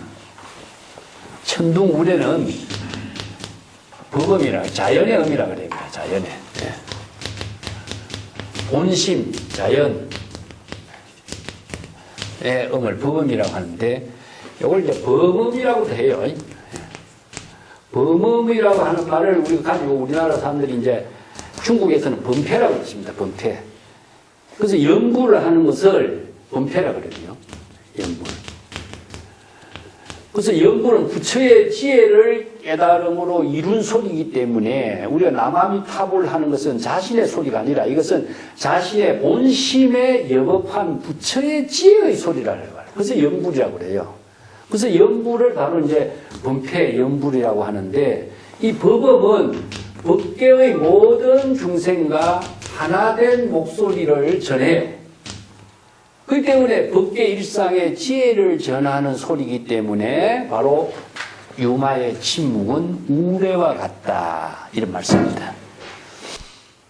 그 도솔천에 북이 있는데 그 북소리가 우주 법계의 모든 중생에게 울리는 거죠. 그러니까 그 소리를 들으면은 우리가 문종선 번뇌란 거잖아요. 종소리를 들으면 번뇌가 다 차단되는 것처럼 법음을 들으면 모든 중생심이 다 끊어지는 거예요. 그래서 그 소리와 같다. 이런 얘기. 자, 21쪽에 볼게요. 망전실 후에 막 자차하라. 앞도 있고 뒤도 끊어진 상태라고 탄식하지 말라. 이것은요, 유마의 침묵은 진여삼매란 말입니다. 요 뒤에 이제 앞 뒤는 뭐죠? 차별이죠, 그죠? 자의식으로 앞과 뒤를 분별하는 중생심이 모두 다 끊어졌어요. 그 끊어졌기 때문에 이걸 이제 선에서는, 한교 경제에서는 전우재단이라고 합니다.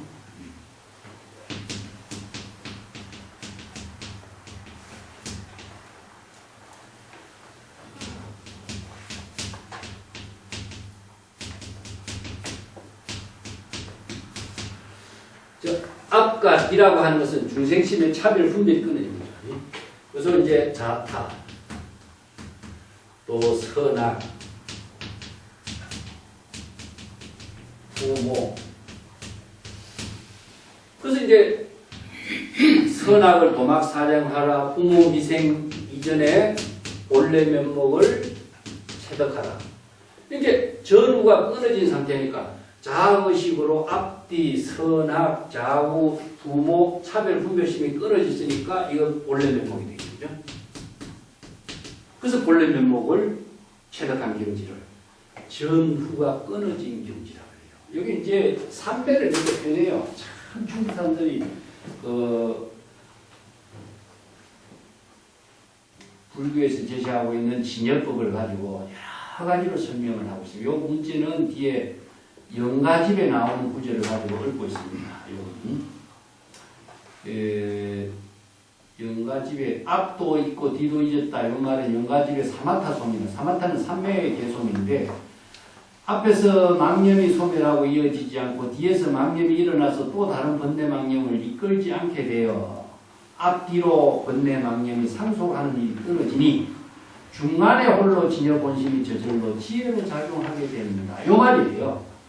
그렇기 때문에 본래 면목이 지혜로 작용하는 경지를 유마거사의 침묵은 앞뒤 중생심 자의식 차별 대상 경계가 모두 다 초별된 경지니 그 앞뒤가 잊었다고 탄식하지 말라. 이게 유마의 침묵의 참된 면목이 무엇인가 잘 지혜를 깨닫도록 하라. 대지양대. 그래서 큰 지혜는 어리석은 모습과 같다. 침묵을 한다고 어리석게 보이지만 착각하지 마라. 침묵 그 자체가 진정한 진여본심의 지혜를 이루는 경우이다. 그래서 이제 뭐 사기에 보면 노자와 공자의 이야기에 보면 공자에게 이런 말 하죠. 좋은 상점은 많은 상품을 감추고서 아무것도 드러내지 않고 있다. 이게 아무것도 물건이 없으니까 이 집은 아무것도 없는 물건이라고 착각할 수가 있겠죠. 진짜 물건은 감추어져 있다 이거죠. 이게 도라고 하는 것은 드러나 있는 상태가 아니라 깊이 감추어져서 필요할 때 드러날 뿐이다 이거죠. 앞에 전시를 잘 해놓은 것은 이거 도가 될 수가 없다는 거죠. 이런 비유법을 쓰는 거죠.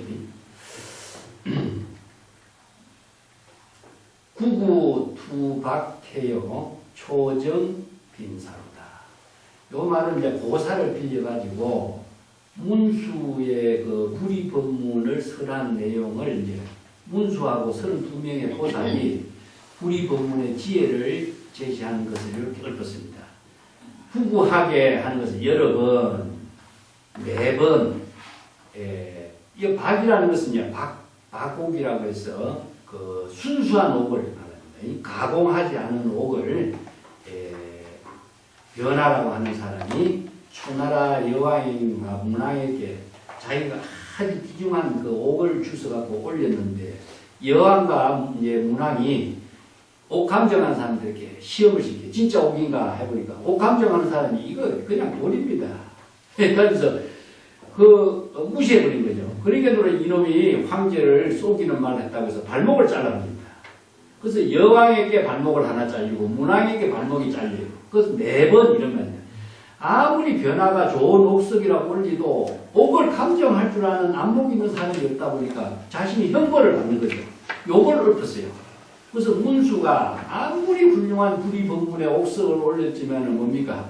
항상 초나라 궁정에서 발을 잘리는 형벌을 받게 된 것과 같다 이런 말입니다.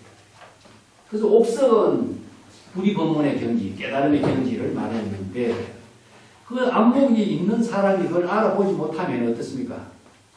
바로 옥석으로 보지 못하고 왕을 속이는 말로 봐서 형벌을 주는 것과 같다. 이게 빈사라고 하는 말은요. 발목을 자르는 발목을 형벌로 잘린 사람이라는 뜻입니다. 그래서 변화를 말해요. 그래서 변화는 매번 옥석을 올렸지만은 초나라 궁정에서는 여왕과 문왕에게 발을 베이는 형벌을 받게 된 것이다. 자, 이건 유마의 침묵을 아무리 제시해도 안목이 없는 사람은 유마의 침묵을 제대로 볼 수 없는 거나 마찬가지다. 이런 의미도 되고, 그 뒷장에 거는 헌직 덕법이라 아무리 좋은 고든 것을 고치도 바른 지혜를 제시해도 바르게 이해하고 바른 안목으로 보지 못하면 무엇입니까? 왜곡된 결과만을 얻게 된다. 이런 말이에요. 벌을 받게 된다는 말을 이렇게 하는 거죠. 자, 22쪽에 볼게요. 찬찬보주해의 수성단사로다. 이것도 유마가 침묵을 제시한 것을 하나의 법의 구슬로 이제 비유했는데, 요 고사가 이제 수신계에 나오는 그 수주라고 하는 그 이야기입니다. 제나라 세공 이제 추건창이라는 사람이 제나라 가는 길에 뱀 한 마리가 상처를 받아서 길에서 죽게 돼 있어요. 그래서 가엾어서 자기가 이제 신비한 약을 발라서 뱀을 물에 담궈서 살도록 해줬는데, 그리고 잊어버렸어요. 근데 어느 날 밤에 뜰에 막 야광 구슬이 환히 비추어가지고 적군이 왔나 싶어서 추건장이 칼을 들고 나가본 거예요. 가보니까 구슬 하나가 확 빛을 발하고 야광 구슬이 빛을 발하고 있거든요. 그러고는 뱀이 가는 거야. 옛날에 내가 구해준 뱀이 나에게 보다박에서 구슬을 갖다 놨구나 알게 된 거죠. 그래서 이게 무엇이냐? 모든 사람들이 말을 하고 있는데 유마는 침묵으로서 구슬을 제시했어요. 그런데 문수가 놀라버린 거죠. 갑자기 구설이 나타나니까 의아하고 놀라버린 것을 추건창이 놀라서 칼을 들고서 조사해 본 것과 다 비교를 한 겁니다. 그래서 무리슈의 구설은 뱀이 야광 구설을 제시하면서 추건창에게 보답하는 것과 같은 그 모습이다. 이런 말이죠. 천자문에도 여기에 이제 수칭 야광이요 이런 구절이 있어요. 그렇기 때문에 이런 고사를 토대로 한 건데 야광 투인 상불 안검이요. 밤에 야광 구슬을 던진다면 깜짝 놀라서 칼을 뽑지 않는 사람이 있겠는가?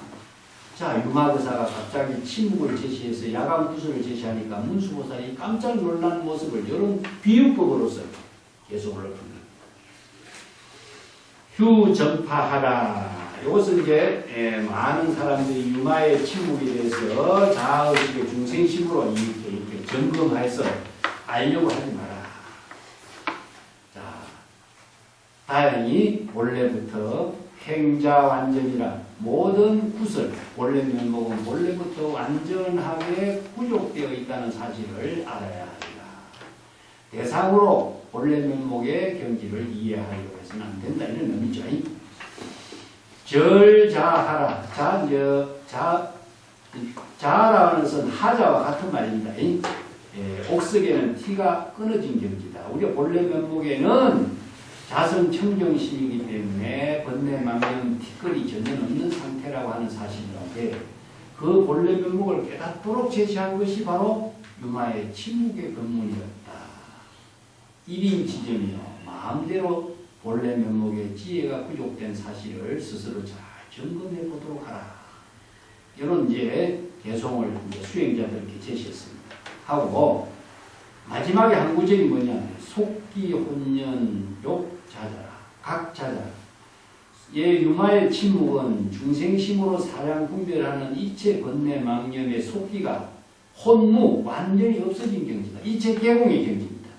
요거 이제 속기 혼무는 중생심의 분별심이 모두 끊어진 경지다. 그래서 침묵은 무엇입니까? 바로 공의 세계입니다.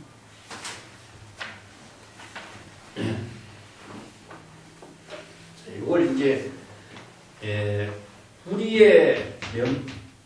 우리 법문은 다름 아닌 진여본심의 경지입니다. 진여본심의 경지인데 진여본심의 경지는 어느 문자로 설명할 수 없으니까 이것을 무견, 유마는 침묵으로 했습니다.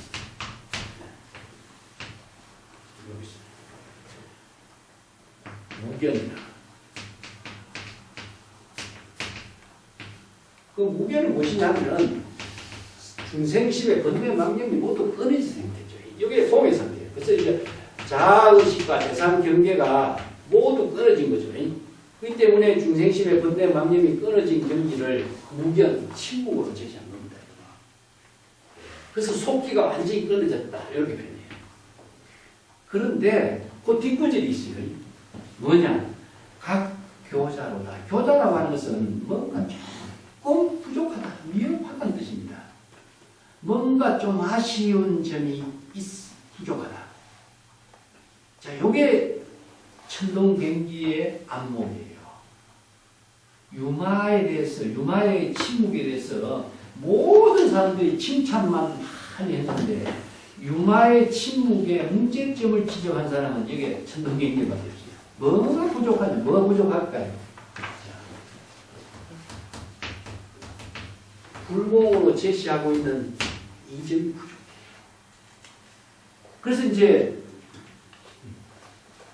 유마의 침묵은 위대하다. 원래 면목, 중생심의 모든 차별 대상 경계를 초월해서 원래 면목의 부족한 지혜는 갖추었는데, 자, 이게 침묵 하나가 유마의 근본이라고 할 수 있겠느냐. 우리가 본래 면목의 지혜를 완전히 이루는 본분사의 삶이라고 할 수 있겠느냐. 자, 이 불공의 방편의 지혜로서 본분사의 삶을 실행하는 이 문제가 유마는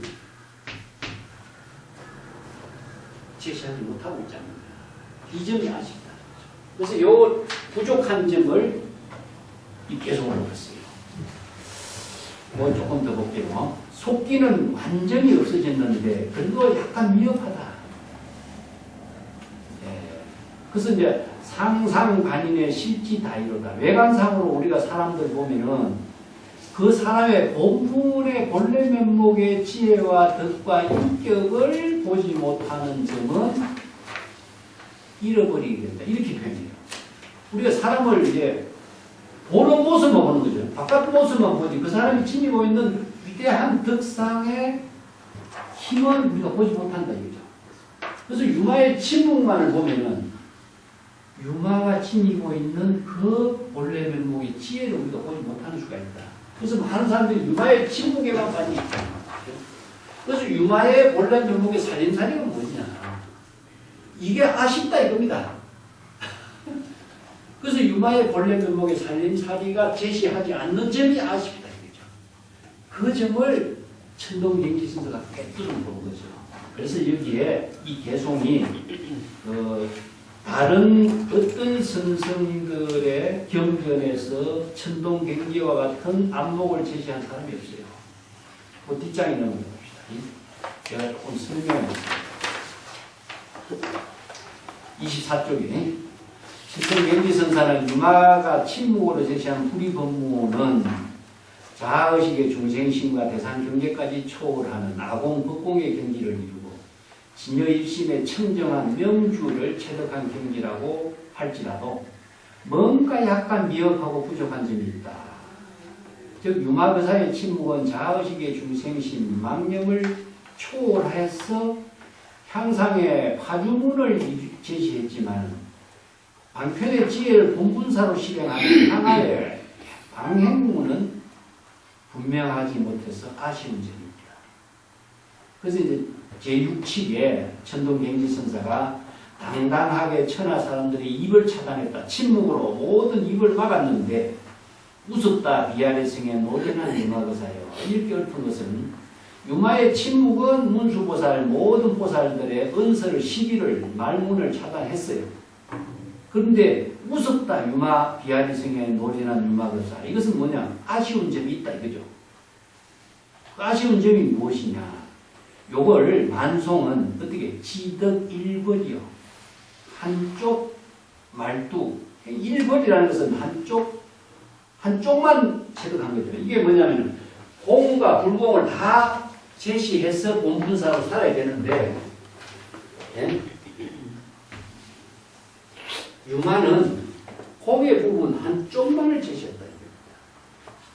자, 여기서 젓가락을 갖고 두 개 젓가락을 갖고 젓가락을 식사를 해야 되는데 유마는 젓가락 하나만 갖고 식사하는 꼴이 됐다 이겁니다. 그래서 만송하고 천동이 유마의 침묵에 대해서 이렇게 날카롭게 비판해요. 그래서 공과 불공, 진공묘유, 향상의 과주와 향하의 방해, 살인도 활임금을 동시에 실행해야 되는데 유마의 침묵은 단지 중생심의 분별, 번뇌, 망상을 초월하는 향상의 한 부분만 제시했고 향하의 부분이 부족하다. 그래서 젓가락 하나만으로 식사하는 꼴이라고 만송이 비판했다. 그래서 외관상의 모습으로 침묵만 하나를 보고 유마의 모든 살림살이를 보면은 유마의 위대한 지혜와 덕을 실행하는 그 모습을 우리가 보지 못하니까 수행자 여러분들은 이 한쪽에만 치우치지 마라. 이것을 다 볼 수 있는 수행자가 되어야 된다. 이게 지금 법문하는 거죠. 이 점이 이제 천동개인지와 만송의 뛰어난 안목이다. 이렇게 볼 수가 있죠. 자, 평창을 한번 마지막에 읽어볼게요. 문수사리는 만수실리라고도 번역을 했는데 이것은 범어 만주서리를 다르게 음력한 것인데 중국의 묘길상이라고 중국어로 번역하고 비아리성은 광음성이라고 하는 이름이다. 예, 이건 초하라고 하는 말은 초나라 말로 번역하거나 하나라 말로 번역하거나 지역에 따라서 중국은 발음하는 것이 틀리다. 25쪽에 갑시다. 성조의 조론 열반 무명론에 다음같이 이야기합니다. 석가는 마발타국에서 37일 동안 방문을 걷어 담고서 침묵을 지켰고, 이게 뭐냐면은 석가모니 부처님이 성도한 이후에 내가 깨달아 체득한 이 법을 이해할 사람이 누가 있겠느냐. 내가 아무도 이해할 사람이 없으니까 나는 아예 설법을 하지 않고 그냥 말겠다. 그래서 마발타국에 가서 문을 담그고 30일 동안 21일이죠. 문을 걸어 잠그고 설법을 안 하려고 했을 때 범천이 권해요. 그 유명한 이야기가 법화경이나 범청이 세 분 범청을 합니다. 법화경에서 세 분이 그래도 법문을 이해하고 알아듣고 수행하는 사람이 있으니까 법문을 설해야 됩니다. 그래서 법화경을 설하는 이유가 번청에 의해서 법화경을 설합니다. 그래서 30일 동안 침묵을 지킨 이야기가 그 고사예요. 자, 그리고 정명, 율마베사는 비아리 성에서 침묵으로 대응을 했다. 이 두 사람이 자 본분사로서 침묵으로서 설한 사례를.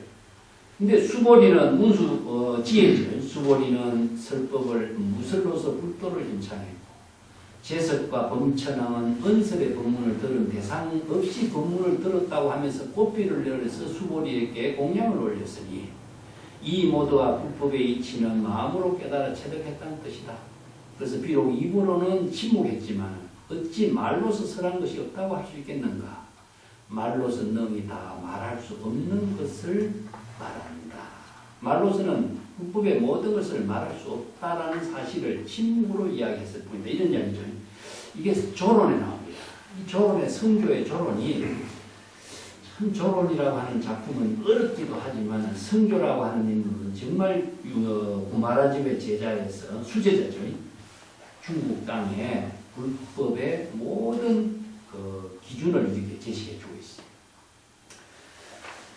제석천이 꽃비를 내렸다 하는 이야기는 선성들의 법문에 많이 납니다. 왜 꽃비를 내릴까요? 네? 이게 이제 하나의 사조도신하고 이야기가 납니다. 이런 이제 이야기가 훌륭하게 그 자선 수행을 잘하고 있는데 아주 훌륭합니다. 수보리요. 그렇게 반야의 지혜를 설법을 하십니까? 이 수보리가 나는 한마디 설하지 않는데 무슨 말씀하시오? 설하지 않는 그것이 바로 반야의 지혜이기 때문입니다. 나는 듣지 않았지만은 당신이 설하는 반야의 지혜를 나는 듣고 당신에게 공양을 올립니다. 그래서 하늘에서 꽃비를 내려주는 거죠. 자, 이런 이야기입니다. 그래서 이제 사조도신이 우두법령이라고 하는 사람이 참선 수행을 잘하고 있어요.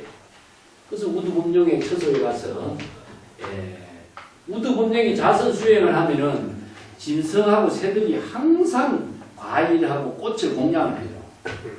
우두법령인게. 그래서 이제 사조도신이 멀리 우두손에 우두법령이라는 사람이 자선 잘하고 있는 모습을 보고 이 사람을 지도하기 위해서 가는 거예요. 그래 가서 이제 대성의 법문을 설합니다. 대성의 법문을 설하고 난 뒤에서 우두법령이 사조도신의 법문을 듣고 나서부터는 새들과 짐승들이 공양이 딱 끊어집니다. 이 이야기 나옵니다. 수보리가 자선하고 있는데 제석천이 공양을 올려요. 나는 설법도 안 했는데 왜 당신이 나에게 공양을 올리냐. 자선하고 있는 모습이 제석천의 눈에 보인 겁니다. 보였다 하는 것은 자선하고 있는 자취나 흔적을 남기고 있다는 겁니다. 남기지 않아야 되는데 남기고 있는 모습이 보이니까 공양을 해요. 우두법령이 자선하고 있는 모습을 공양을 하는 것은 짐승들과 제석천에게 눈에 보인다는 겁니다. 보인다는 것은 진짜 수행이 아니라는 겁니다. 진짜 수행은 자취나 흔적이 없어요. 근데 언어로 말했거나 뭐로 말했거나 앉아있는 모습으로 말했거나 이 자취나 흔적이 있는 거죠. 그래서 이제 유명한 이야기가 수보리가 남에게 자선하고 있어요. 사리불이 자선하고 있죠. 근데 그렇게 자선하지 마라. 그렇게 자선하고 있는 모습은 자상에 끌립니다. 그 다음에 시끄러운 걸 떠나서 조용한 곳에 속박되어 있는 모습입니다. 이 두 가지 지적합니다. 시끄러운 것을 벗어나서 조용한 것에 추구하는 모습, 자선이라고 하는 자세의 모습, 이것이 다 자취나 흔적을 남기고 있다. 진짜가 아니라 가짜로 하고 있는 겁니다. 가짜로 하는 것을 수행이라고 착각하지 마라. 그래서 대성의 법이 뭡니까? 바로 일체 계곡이나 자취나 흔적이 없이 본분사로 살아야 되는 거죠. 그래서 유마의 모습도 여기서 뭡니까? 보면은 침묵의 자취가 아마 있다. 그래서 저 성조의 법문이라든가 이런 법문들을 빌려가지고 만송이 비판하는 겁니다. 만송이 얼마큼 날카로운 사람인가를 우리가 알 수가 있습니다. 연나라 민석이라고 하는 옥석이 나오는데 옥석 다음으로 귀중하게 여기는 옥석인데 민석은 하남성 탁군의 고수라는 강에서 생산되고 해서 이름을 고수석이라고 탈옥석이라고 이름 붙였지만은 그 민석은 진짜 옥석이 아니라는 겁니다. 옥석과 같지만은 진짜 옥석은 아니라는 거죠. 자, 이 문제가 뭘 이야기하고 있느냐. 구리법문을 아무리 이야기해도 구리법문에 경지하고 구리법문을 이야기하고 하는 건 간단히 됩니다. 그래서 유말은 겉으로는 은밀한 사람 같지만 말하지 않는 변제는 구리법문의 진수를 이루고 있으니 그의 침묵은 민석의 순수하고 청정한 옥석을 숨기고 있는 것 같다. 그래서 민석은 뭡니까? 문수라고 한다면 민석 속에 숨겨져 있는 모습은 뭐죠? 유마의 구리법문. 자, 이런 비유법을 가지고 두 사람의 이제 구리법문에 대한 평가를 하고 있습니다. 자, 26조. 천동경지 선사가 앞도 있고 뒤도 잊었다고 읊었는데 이 말은 영가집의 사마타송에서 나오는 말이다. 여기서 안다고 말하는 것은 자의식으로 대상 경계를 분별해서 하는 것이 아니라 반야의 지혜로 그냥 무심하게 하는 무심의 지. 그러니까 이게 반야의 지는 무심의 지입니다. 그렇게 되면 앞으로 망념이 소멸해서 이어지지 않고 뒤로도 망념이 일어나서 또 다른 망념을 이끌지 않게 되고 앞뒤에 번뇌 망념이 상속하는 일이 끊어지고 중간에 홀로 진여본식이 저절로 지혜로 작용하는 데인 경기다. 이게 바로 반야삼매를 말합니다. 자, 요건 아까 설명했습니다. 그래서 문수자의 무진등이라고 하는 책에 선의 법통을 개성한 법계는 자세히 지나지 않는 선생이지만은 개봉부의 이문산의 방지선사라는 사람인데 그 사람은 이제 본명이 본숭이고 어록도 전하지 않지만 그가 영가집에 설한 이 한 구절을 자신이 본문으로 제시하고 있다.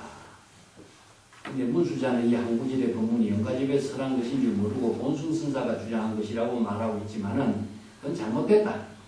근데 만송이 여기서 그 문제점에 자료를 출처를 밝히는 것이니까 수행자 여러분들은 이러한 착오 없이 바란다. 이거 이제 지적한 거예요. 자, 이 한마디 반야삼매의 경기는 무엇이냐? 삼조 신신명에서 언어의 길이 끊어지니 과거, 현재, 미래도 아니라고 한 본문에 의한 것이다. 자, 이 한마디 본문을 이해하면은 삼매 본분사의 경지는 다 이룬다 이 말입니다. 건강명에 과거신 불가득, 현재신 불가득, 미래신 불가득. 자, 이게 뭐냐? 우리의 진여 일심은 과거, 현재, 미래가 초월됐고 시간, 공간이 초월되고 어떤 장소가 초월된 겁니다. 그래서 시공이 초월돼서 지혜로운 본분사의 묘용을 실행하는 것이 삼매라는 이야기입니다. 26쪽 맨 밑에 봅시다. 이 한비자의 변화가 형산에서 공강계곡에서 자연 옥석을 주어가지고 초나라 여왕에게 헌납했는데 여왕은 보통 법이라고 해서 변화의 한쪽 발을 자르면 형벌을 했다. 다음 무왕이 저기한 뒤에 변화는 또 옥석을 무왕에게 헌납했다가 역시 한쪽 발마저 잘리는 형벌을 받았다.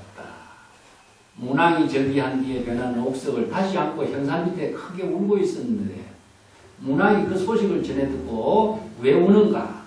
이때 변화는 나의 두 발 잘린 형벌을 받은 일을 원망하는 것이 아니라 진짜 옥석을 잡석이라고 하는 것이 원통하고 충성하는 일을 문왕을 속이는 일이라고 여기는 것이 원망스럽습니다. 그래서 문왕이 시중들에게 옥석을 쪼개보라고 지시하니까 진짜 귀한 옥석이었다. 그래서 문왕이 탄식하면서 딱하다. 두 성군, 자기 선대의 그 왕들이 사람의 발꿈치는 쉽게 자르면서 돌 옥석 하나 쪼개는 일은 어렵게 일었구나. 이제 그 옥석은 국가의 이제 국보가 되었다. 이런 고사를 빌려가지고 유마의 침묵을 이 옥석에다 비유한 겁니다. 또 하나의 비유가 나옵니다. 사기의 다음같이, 이거 원래 이 사기에 나오는 말이 아니고 수신기에 나오는 말인데 이 만송용은 착각한 것 같아요.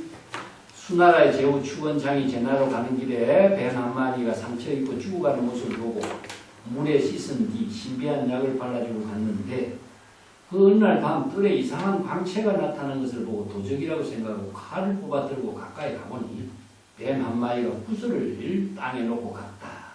그래서 뱀이 은혜를 갚으려고 합성을 하라. 그래서 이제 이 구슬을 비유로 옥석과 구슬은 유마의 침묵, 즉 불이법문, 일심의 지혜를 이렇게 비유로 제시합니다. 28쪽으로 볼게요. 유마의사가 방장실의 침상에 누워 중생의 병으로 나고 아프다. 대중들에게 다양한 법문을 설했는데 문수의 질문에 오직 침묵 하나로 법문만을 제시했다. 이것은 항상의 진여의심에 치우친 사사로운 한 점의 오염이 발생한 것이니 그 허물을 모면할 수 없게 되었구나. 자, 이것도 만송이 비판하죠, 그죠? 문수는 유마의사와 문답을 나누면서 불이법문을 설명하면서도 자신의 신령스러운 본심 구슬에 티가 있음을 스스로 드러내게 된 것이다. 비록 천동갱지가 유마의사를 세속의 몸을 나타내 살지만은 세속의 기운이 없다라고 했지만 이 말 역시 코를 막고 향을 훔치는 것과 같다. 자, 만송이 이 세 사람을 다 비판해버려요. 그래서 왜 천동갱지까지 비판했을까?